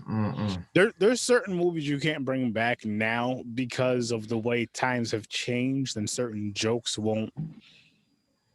They'll offend a lot more people than they did back in the day. I'll say, dude, watching this, one of the thoughts I had was they could not get away with half of these jokes politically today that are in this movie. A lot of shit, even TV shows back then. You ever watch Married Children? Yeah. Oh, that was a great show. I'm binging it now with my wife. It's our new show we've been watching. It's on Hulu. And I've listened to the jokes and everything. I love that show. I watched it all the time. Oh, yeah. I watched it back then. I'm like, holy shit. I'm like, this is one of the shows like what get canceled on the spot right now. Like 2 seconds, like the first episode. Okay, I got a question for you guys, and I'm asking this question because of shows like Family Guy, because of shows like South Park. Because do you think if those two were live action shows, they'd have probably been canceled by now? You think, right? But because they're cartoons, you can get away with a little bit more. I think you can get away with more in an animated show. Yes. No, what I was getting at was I feel like a show like that, which it wouldn't work in my opinion, as far as it being as funny and it's relatable in a sense to some things with these shows. Like those type of shows being animated, like Love or Married with Children. I was about to say the same thing song, Love and Marriage. But just shit like that. Like this movie alone, like this movie right here, like Chris was just saying, this wouldn't be able to come out right now. People would be like, oh no, can't say that, can't do that. Nope, don't do that. Nope, take that out. Nope. The religion parts, the religion. I mean, just the womanizer stuff, and just all the Indian references. Yeah, the references. That right there would be big. Yeah, it's like a whole different era, man. Like back then, no one thought of that shit. Well, I'm sure there was people who thought about it, but it wasn't. I mean, not to the scale it is now. Yeah, I'll say as far as the Cleveland Indians, you know, the team name. That that would be a big thing, which I can understand stuff like that, but there's just certain jokes and stuff I wish people would kind of just like let slide, like we let back in the day. I'm not saying everything because everything wasn't right, but then there's certain things where just like it's a movie, it's a joke. You have the freedom to turn off the TV or change the fucking channel. You don't have to sit there and watch it. Well, even the games like back then. Anybody ever remember when young kids used to play cowboys and Indians? Yeah. Like one's a cowboy. It's like that's you know? Political correctness has, I would say, listen, it's good and bad. It's a double-edged sword. Yeah. Some people take it too far. Yeah. I think that's easy to do, but at the same time, there's stuff that I hear now. I'm like, dude, that is like just watch, because there's a lot of Indian references in this movie. Just describing the fans of the baseball team. Mm-hmm. And I'm like, okay, that just sounds blatantly like, wow. Yeah. And I'm a pretty, liberal guy. I'm like, wow, I can't believe that. That seems a little over the top. A little much. Yeah. Which, again, I do get one, trust me, being a black man, I get it. But I don't know. I just feel like I'll say this. I don't want to get too deep into it, but I'll say, you don't have a right to say what someone should or shouldn't be offended by. But at the same time, I do feel like I'm not gonna say people are too easily offended. I'm gonna say sometimes I think a lot of times people take advantage of being offended in quotes just to kind of, oh, well, you know what? It's not that really bothered me, but I don't like this person for whatever reason. So I'm offended by this and fuck you. I want you to be shut down. Yeah. It's not even just that too. It's like, even with the body shaming, like I watch comedies. I'm a big dude. If I hear fat jokes and shit, I die laughing. I laugh my ass off. I don't sit there and go, oh, they shouldn't be making fun of fat people. That hurts my feelings. I die laughing. I think it's hilarious. I'm the same way with, I'm as far as this show goes, I'm the one who always starts them, but I laugh at black jokes all the time. I laugh at all. If it has to be done in the right context, and it has to be funny though. It can't be like, it just can't be bad. I'll just say that. It got to be, it's meant to be a joke, humor, not serious shit. Like they mean it against you. Listen, I'm of the frame of mind that you can make jokes on any subject you want, from the least serious to the most serious.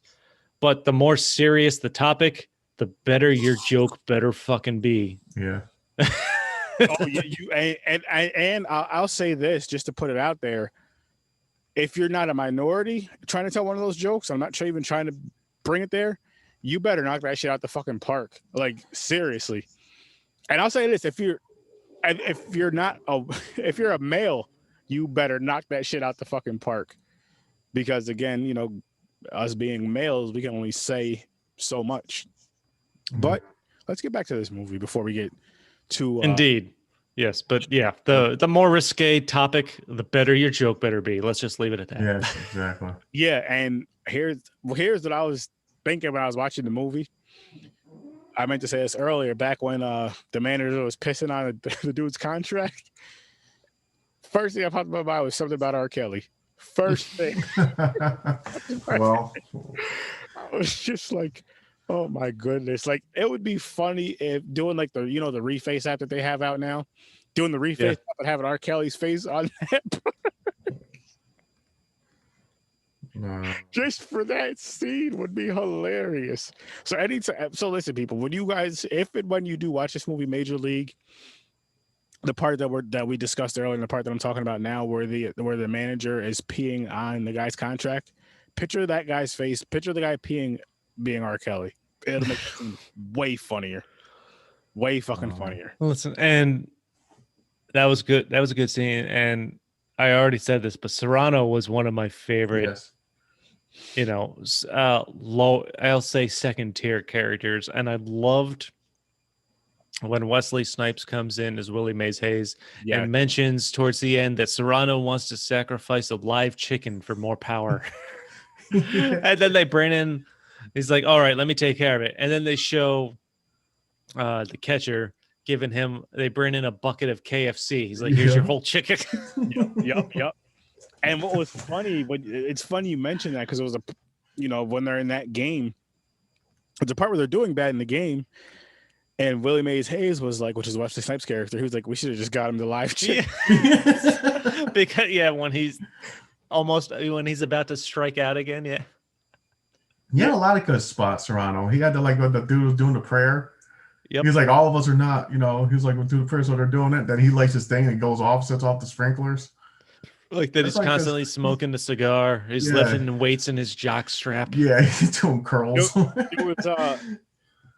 There was, which I'm gonna mention two scenes. There was, but with Serrano, there was the where he tells nobody, he said, "Don't touch Jobo's rum, or you'll get back." Yep. So the one guy takes the rum and then gets hit with the bat. Goes outside, gets hit the head with a bat, and gets knocked out.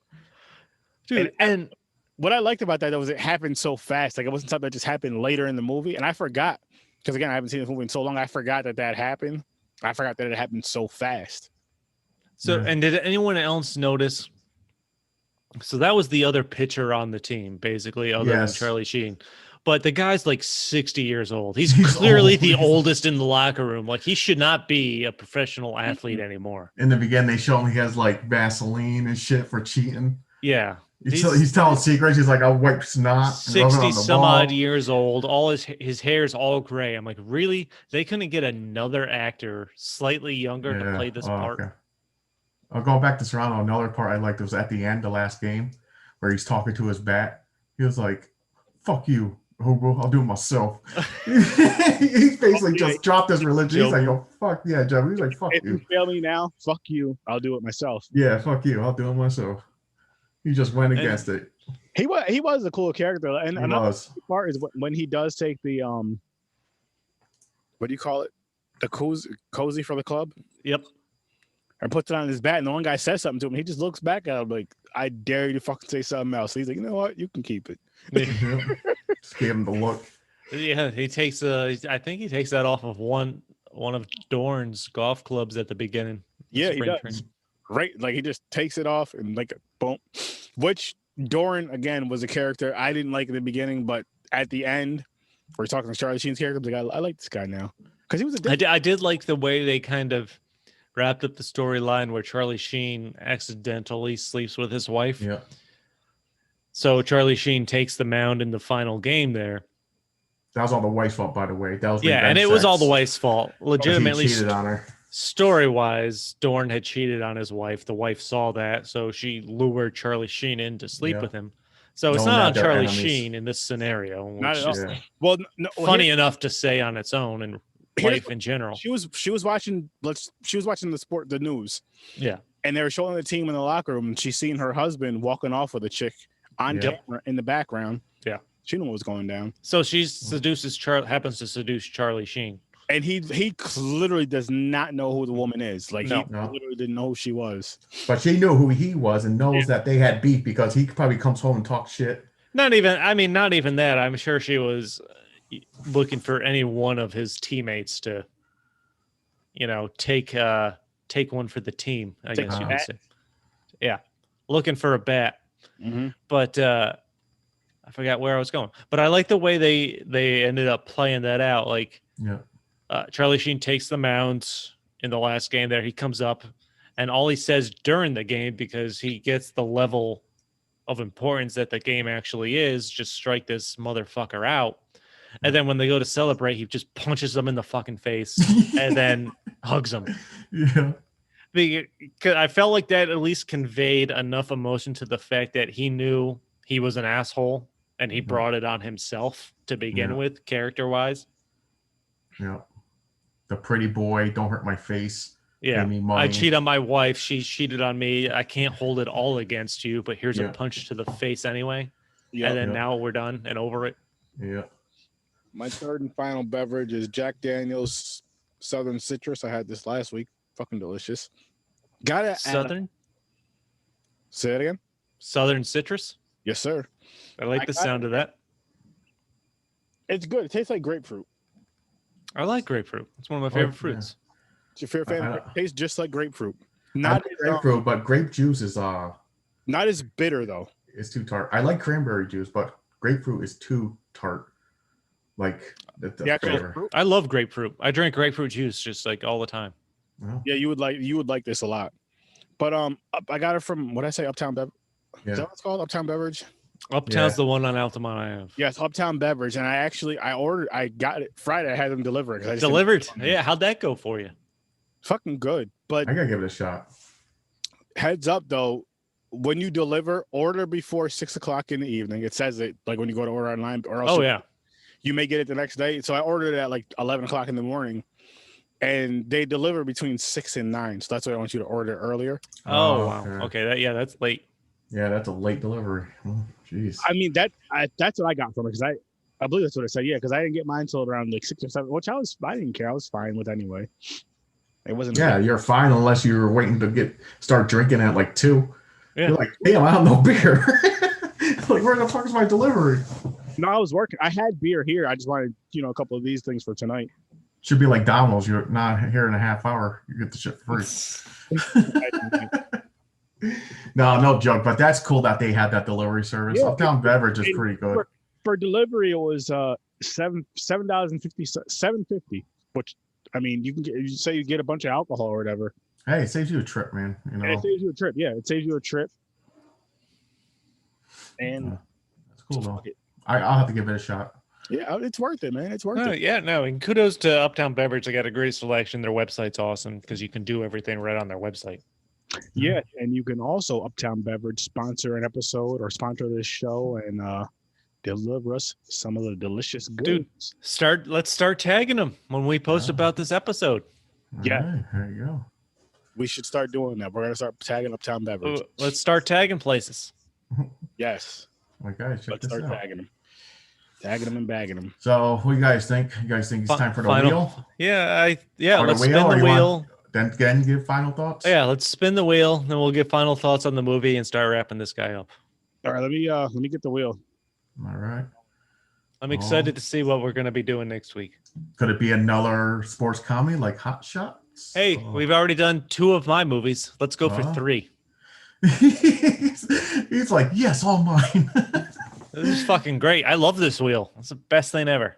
Oh, just because Mortal Kombat's coming to HBO Max. I want to watch Mortal Kombat. Yes, come on, Mortal Kombat. I want to watch Mortal Kombat. I'm with James on this one. I'm pulling for Mortal Kombat. I like that. I actually really enjoyed that movie. I liked it. A lot of people wasn't a big fan, but I enjoyed it. I thought it was good for its time. But we'll talk about when the movie is picked. I barely remember it, but I know I want to talk. I know I want to watch it and talk about it. I was obsessed with the game back then. Oh yeah, absolutely. My favorite 2 was Scorpion and Sub-Zero. Of course, they're sworn enemies, but just awesome. And I can't wait for the trailer for the new movie. That's for sure. I'm waiting for that. I guess it's based about their rivalry. It's basically a story about Sub-Zero and Scorpion, mostly, I guess. All right, let's spin this shit. Oh, when the cup's standing up straight again, I'll hit the wheel and let's see what the fuck we get next. There's some good ones on here, man. I know Aaron wants Last Dragon. So we'll spin this for next week. I'm gonna try to fit in a live tweet over the week. Sounds good. Of Major League 2 on the Twitter, so people want to follow at Popcorn Pints on Twitter. Just at Popcorn Pints. Uh-oh. Street Fighter. Porky's? Porky's? Yes. Yes. Fucking yes. Porky's. It's Another Chris's one. One again. One of mine. Are you Holy serious? shit. Yeah, it is. He got all the 80 movies in here. 3 out of 4 movies now. Holy shit. Oh, Aaron, Aaron, heads up, Aaron. you're going to enjoy this one. Make sure you're smoking. Have you seen this? I've never seen this. Oh, Dude, this is shit. right up your alley, man. You're gonna love this. I'm excited for this. See, this is one thing I do love. Again, another thing I love about the wheel is there's a lot of movies on this wheel that I know I've never seen before. And I know I am not watching them in that era, but being an adult, a lot of these, because again, I would have been a kid. Being an adult, all these jokes I'll actually understand, so it'll be funny. Dude, it's like dirty, raunchy jokes. Oh yeah, this is we're talking nudity to the max on this one. Yes. Oh yeah. I see Karate Kids on the wheel, so I'm gonna Yeah. wait till that happens before I watch Cobra Kai. Yeah. My brother watched Cobra Kai. He goes, you got to watch it. He goes, you should watch Karate Kids again first. I'm like, dude, that's a lot of hours putting in for our Karate Kid. And I was like, I don't know. He's like, he had to do it because there's like a spin on it about how the main character is really the bad guy. Yeah. I guess he's like the bully, not the other dude. Yeah. So I was like, I don't know. Fucking Porky's, baby. Porky's. I'm good. Oh. It's been a while since I've seen this. We're gonna get hammered. I was banned. My mom did not want me to watch this movie. She goes, get out of the room. It was not a children's movie. No, it definitely is not. This is like crossing the line where it should be like rated X. Full on R movie. Oh man, I want to see it so bad. I can't wait now. And I know I'm gonna enjoy it. You guys said it's my type of sense of humor and there's nudity. Wait, who gets it, men or women? Women. Okay, Women. yes. Dude, this is like rated R on Viagra. Hard R. Blue Chew. Oh, it's hard, all right. Yeah. Blue Chew. It's Blue Chew. And Blue Chew, hey, I'm saying if you sponsor us, you send us one of those, I'll chew one of them pills. And let's just say, yeah. Jesus. I'm gonna see. Just don't take it right before the show. Oh no. Do we know if Ibrahim watched Major League or did he not get? I don't know. I don't know if he had a chance. I noticed he wasn't messaging a lot when we were chatting. He could have been busy this week. A lot of stuff going on. I don't know. I look forward to hearing his response when we say we're watching Porky's for next week.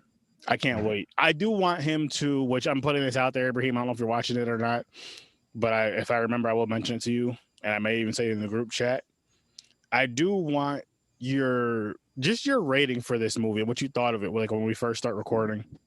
Let's we should get at least a few lines from Ibrahim on our next to start off the next show on Major League.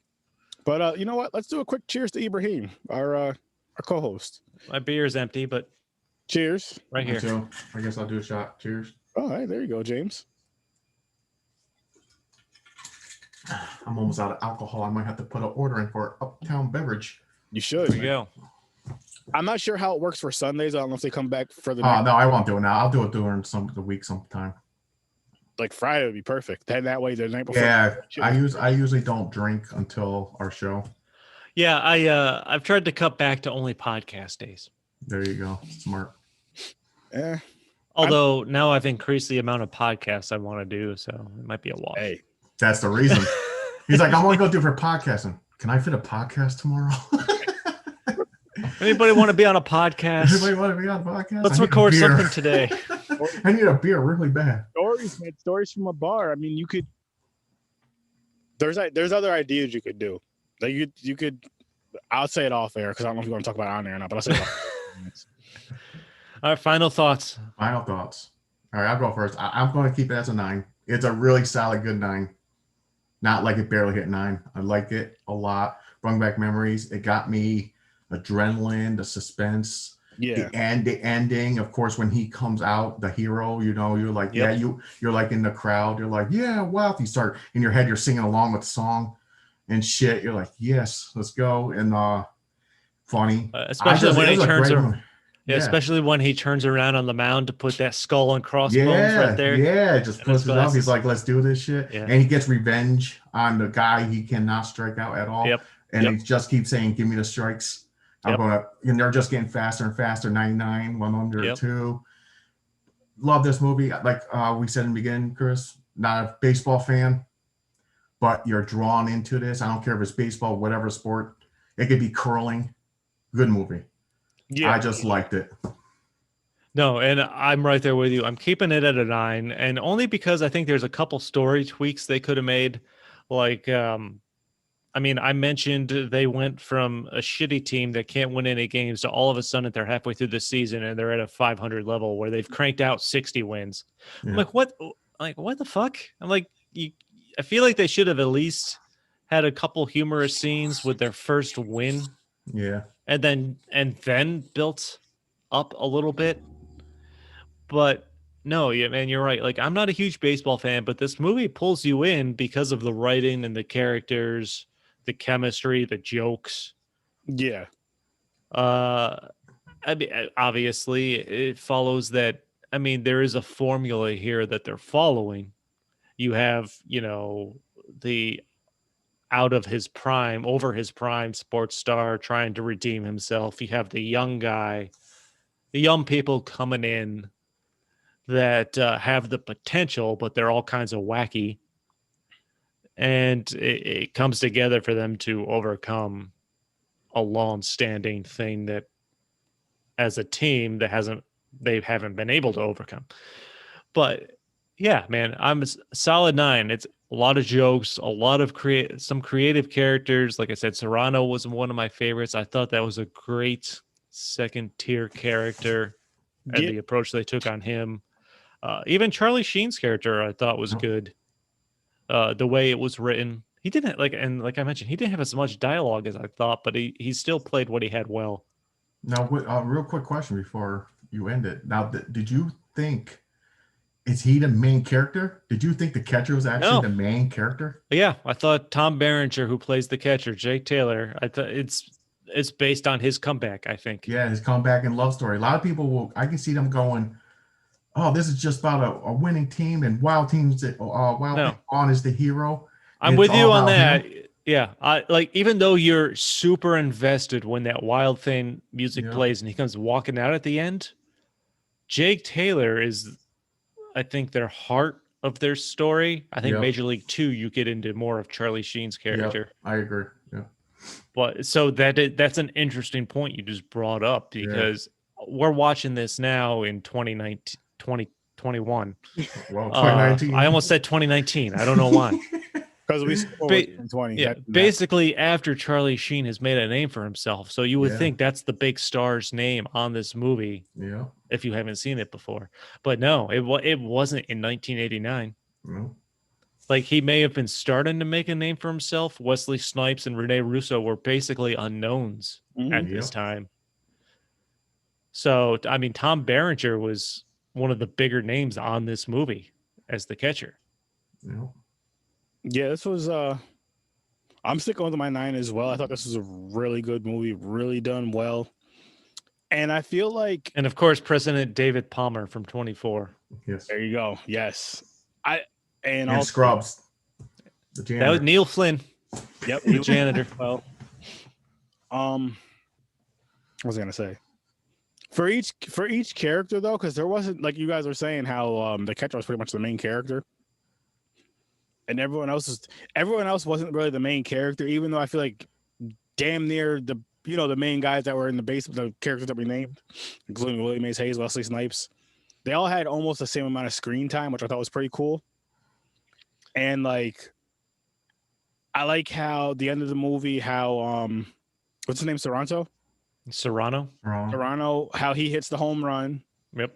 I like how Willie Mays Hayes, he scores the winning points. Yeah, the steal. The steal, yeah. And Charlie Sheen strikes out the one guy. Are you saying the black men saved the day? No. No. Well, they did, but Charlie. They did. Well, we do that, especially in sports. But and then Charlie Sheen's character can't deny that. Strikes out the guy who was been knocking his knocking his ass around. I was gonna say knocking his balls out the park. Accurate statement. He's been knocking his balls out of the park. I'm trying to say that without laughing, but I failed. How many people can say they've knocked Charlie Sheen's balls out of the park? Probably a lot. Yeah, he has the hive. So, which I suspect leads into his current health situation. But that's besides the point. Yeah. But and then so, you know, so he takes him out, and then the catcher, he wasn't bad on the field. His was personal. Then he got his girl back, so it was like he had the deepest character character arc story by far, because everybody else's things were, you can say, superficial to an extent because they were just about the sport. I don't mean superficial like in a physical aspect. I mean more of the sport. It was more of, you know, if I can do this, if I can accomplish this in this sport, pretty much. And him was like, I fucked my life up. I want my wife back, pretty much. And he got her back in the movie, which was cool. But yeah, this movie's a 9 for me.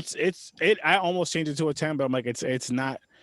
No movie's perfect, even though I've rated movies 10s, but it just didn't make the 10 for me. But this movie's definitely a 9. It's definitely something that I do want to go back and watch again, and I want to watch the other 2 now, just because. Yeah.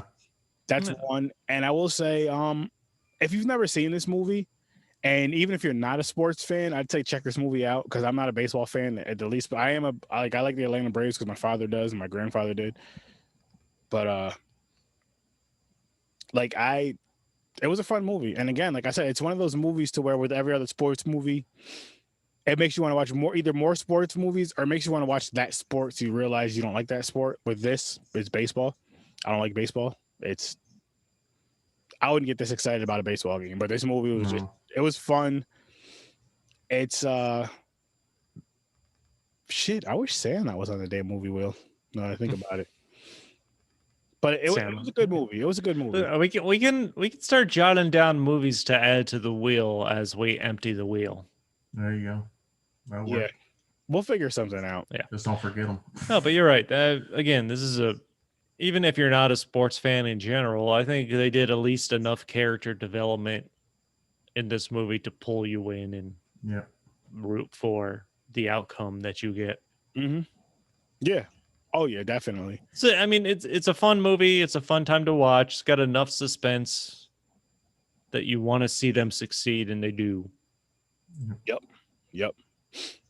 So with that being said, this movie does, and I know I do this on Horror Sir 30, this movie does get the Sir 30 stamp of approval, definitely. I'll never tell you not to watch a movie, but I do highly recommend this movie. I do really highly recommend this movie. At least watch it once. If you've never seen it, at least watch it once. If you've seen it before but haven't seen it in years, watch it again, just to kind of get that, just to, you know, see how much you remember. Let's say that. See how much you enjoy it. Because absolutely, when I seen it as a kid, and I like it even more so as an adult, because you understand the adult jokes, which there was a lot of. There was a lot of them. And so shit. I guess we can jump into our plugs. Yeah, man. Stories from a Bar. I, of course, host. I did my first live stream for Stories from a Virtual Bar last night. That's the way I'm going to be rolling for a while until hopefully COVID gets more under control. I talked with a local musician, and it's been one of my most successful things I've done so far. It's up to over 230 some odd streams. I'll be posting the audio version tomorrow. This won't be out for like a week, so it'll already be out if you're listening to the audio version of this, it will already be out there. So go ahead and check that out. I'll be doing a lot more live streams in the future. You can find Stories from a Bar, of course, on all the major podcast platforms. Keep track of the Z Network page. You'll find it on there, on the YouTubes. I think that's pretty much it. Yeah. And of course, Popcorn and Pints, you'll find me on. We got the Facebook page rolling now. We're up to over 100 likes in less than a week. Follow Popcorn and Pints at Popcorn Pints on Twitter. No and, just at Popcorn Pints. We'll be doing all kinds of live tweeting during movies. Once the episode of this is out, I'm thinking I'll do a live tweet of Major League 2 as a follow-up. Mm-hmm. That should be fun, because now I'm curious to remember what happens in Major League 2. Me too, yeah. Not going to fucking do Back to the Minors. So be sure to follow Popcorn and Pints on Facebook and Twitter as well. Yeah, and it's your boy Sir Sturdy from the Horrible Sir Sturdy podcast originally, which is also part of the Z Network. I do want to make a quick announcement about Horrible Sir Sturdy with the Z Network. I'm no longer going to be putting my episodes on the Z Network YouTube channel just because it's going on, all the other channels, all the other platforms, as well as YouTube with Horror Sir Sturdy on the Horror Sir Sturdy YouTube channel. But I will be putting on some exclusive content, horror content with, others on the Z Network wants to be a part of it. But it'll be exclusive to the Z Network. And it just makes more sense for us to do it that way instead of having both of our shows on both channels, because we don't want to pull away from our individual channels, nor do we want to pull away from the Z Network. So going forward, any Horror Star 30 episode, interviews and everything, movie reviews will be strictly on the Horror Star 30 platforms and YouTube channels. And some horror stuff, which if I haven't announced it yet, I don't remember, I'm not going to announce it now, will be strictly on the Z Network channels and all that good fun stuff. Again, so it's not pulling away from either one. You get exclusives on both, so it gives you guys more of a reason, you listeners and you viewers, you awesome people out there, to check us out on those just the way it is. And it just, again, it makes more sense. And again, like Chris said, last night he did go live with Stories from a Bar, which was fun to watch. I was actually in there making some comments. Aaron bailing me out from the unprofessional pee break I had to take after breaking the seal. It was professional. What would have been unprofessional is if he would have peed on camera. Thought about it. I had nothing to go in, and it could have said, yeah. So yeah, just, again, watch the Z Network, and we're gonna be stronger than Avengers. Like I've said it before, I'll say it again. And real quick, because Ibrahim is not here with us, go check out Deep Focus Cinema. Thank you. Deep Focus Cinema on YouTube and Facebook. Awesome podcast, awesome show. They do live shows. He's whittling down his top 100 movies of all time, if I'm not mistaken, right? Yes, which I believe so. Kudos to him and his boy Lucian, Lucian, I would like to have you as a guest on Popcorn and Pints one of these days. That'd be kind of fun because we will be having random guests here and there. But yeah, so go check that out. And James, you want to close? See me on Horror Source 30 Tuesdays and Thursdays, 9 p.m. Eastern, live Facebook and the Z Network. And also, of course, Popcorn and Pints every Saturday, 9 p.m. Eastern time, with these fine gentlemen and Ibrahim that's missing at the moment, to review next Porky's.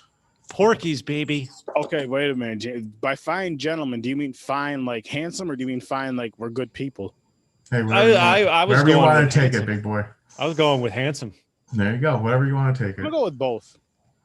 I'll go with both. Be greedy. I'm gonna go with both. But hey, I was trying to be polite. What do you want me to say? These ugly assholes. fucks? Be honest. These assholes. These ugly effers. These jerks. These drunks. Just using these guys to get myself to the top so I can retire rich. That's why I'm here. We're all here, right? Yeah. No, but seriously, this is fun as hell, guys. And, yes, it is. Very fucking fun. But with that being said, anybody who is listening or watching live, anybody who's going to listen or watching in future, thank you for that.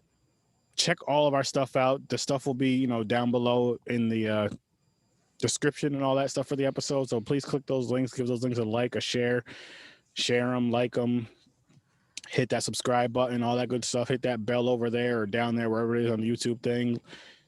Give us some stars, rate us on your podcast platforms, leave some comments on there because it helps our algorithms, helps us move up. Because, this is some fun shit, and, we're going to keep doing it, whether you guys like it or not. It's true. And we're going to shove it down your throat. Yes, we are. Like us. Like us, please. On that note, thanks for popping by, and peace. Oh, one last thing, really, very important. Rest in peace to Larry King, and rest in peace to Hank Aaron. That's true. On that note, we will go.